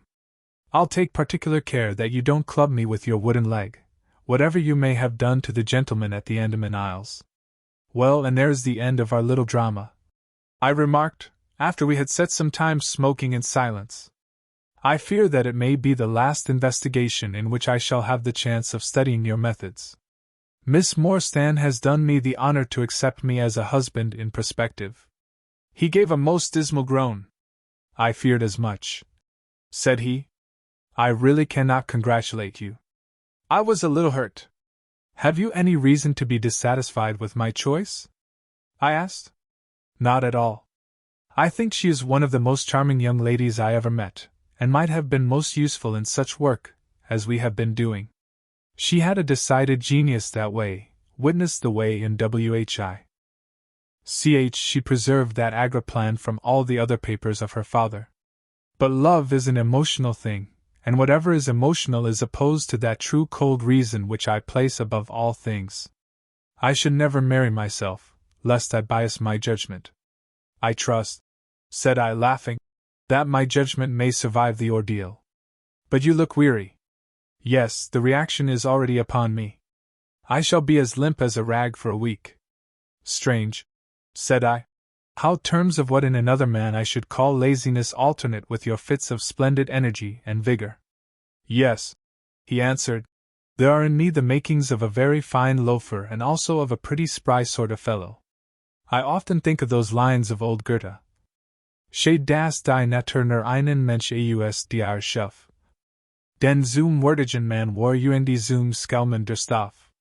By the way, à propos of this Norwood business, you see that they had, as I surmised, a confederate in the house, who could be none other than Law Rao, the butler, so J. One's actually has the undivided honor of having caught one fish in his great hall. The division seems rather unfair, I remarked. You have done all the work in this business. I get a wife out of it, Jones gets the credit. Pray, what remains for you? For me, said Sherlock Holmes, there still remains the cocaine bottle. And he stretched his long white hand up for it. English Stories Voyager.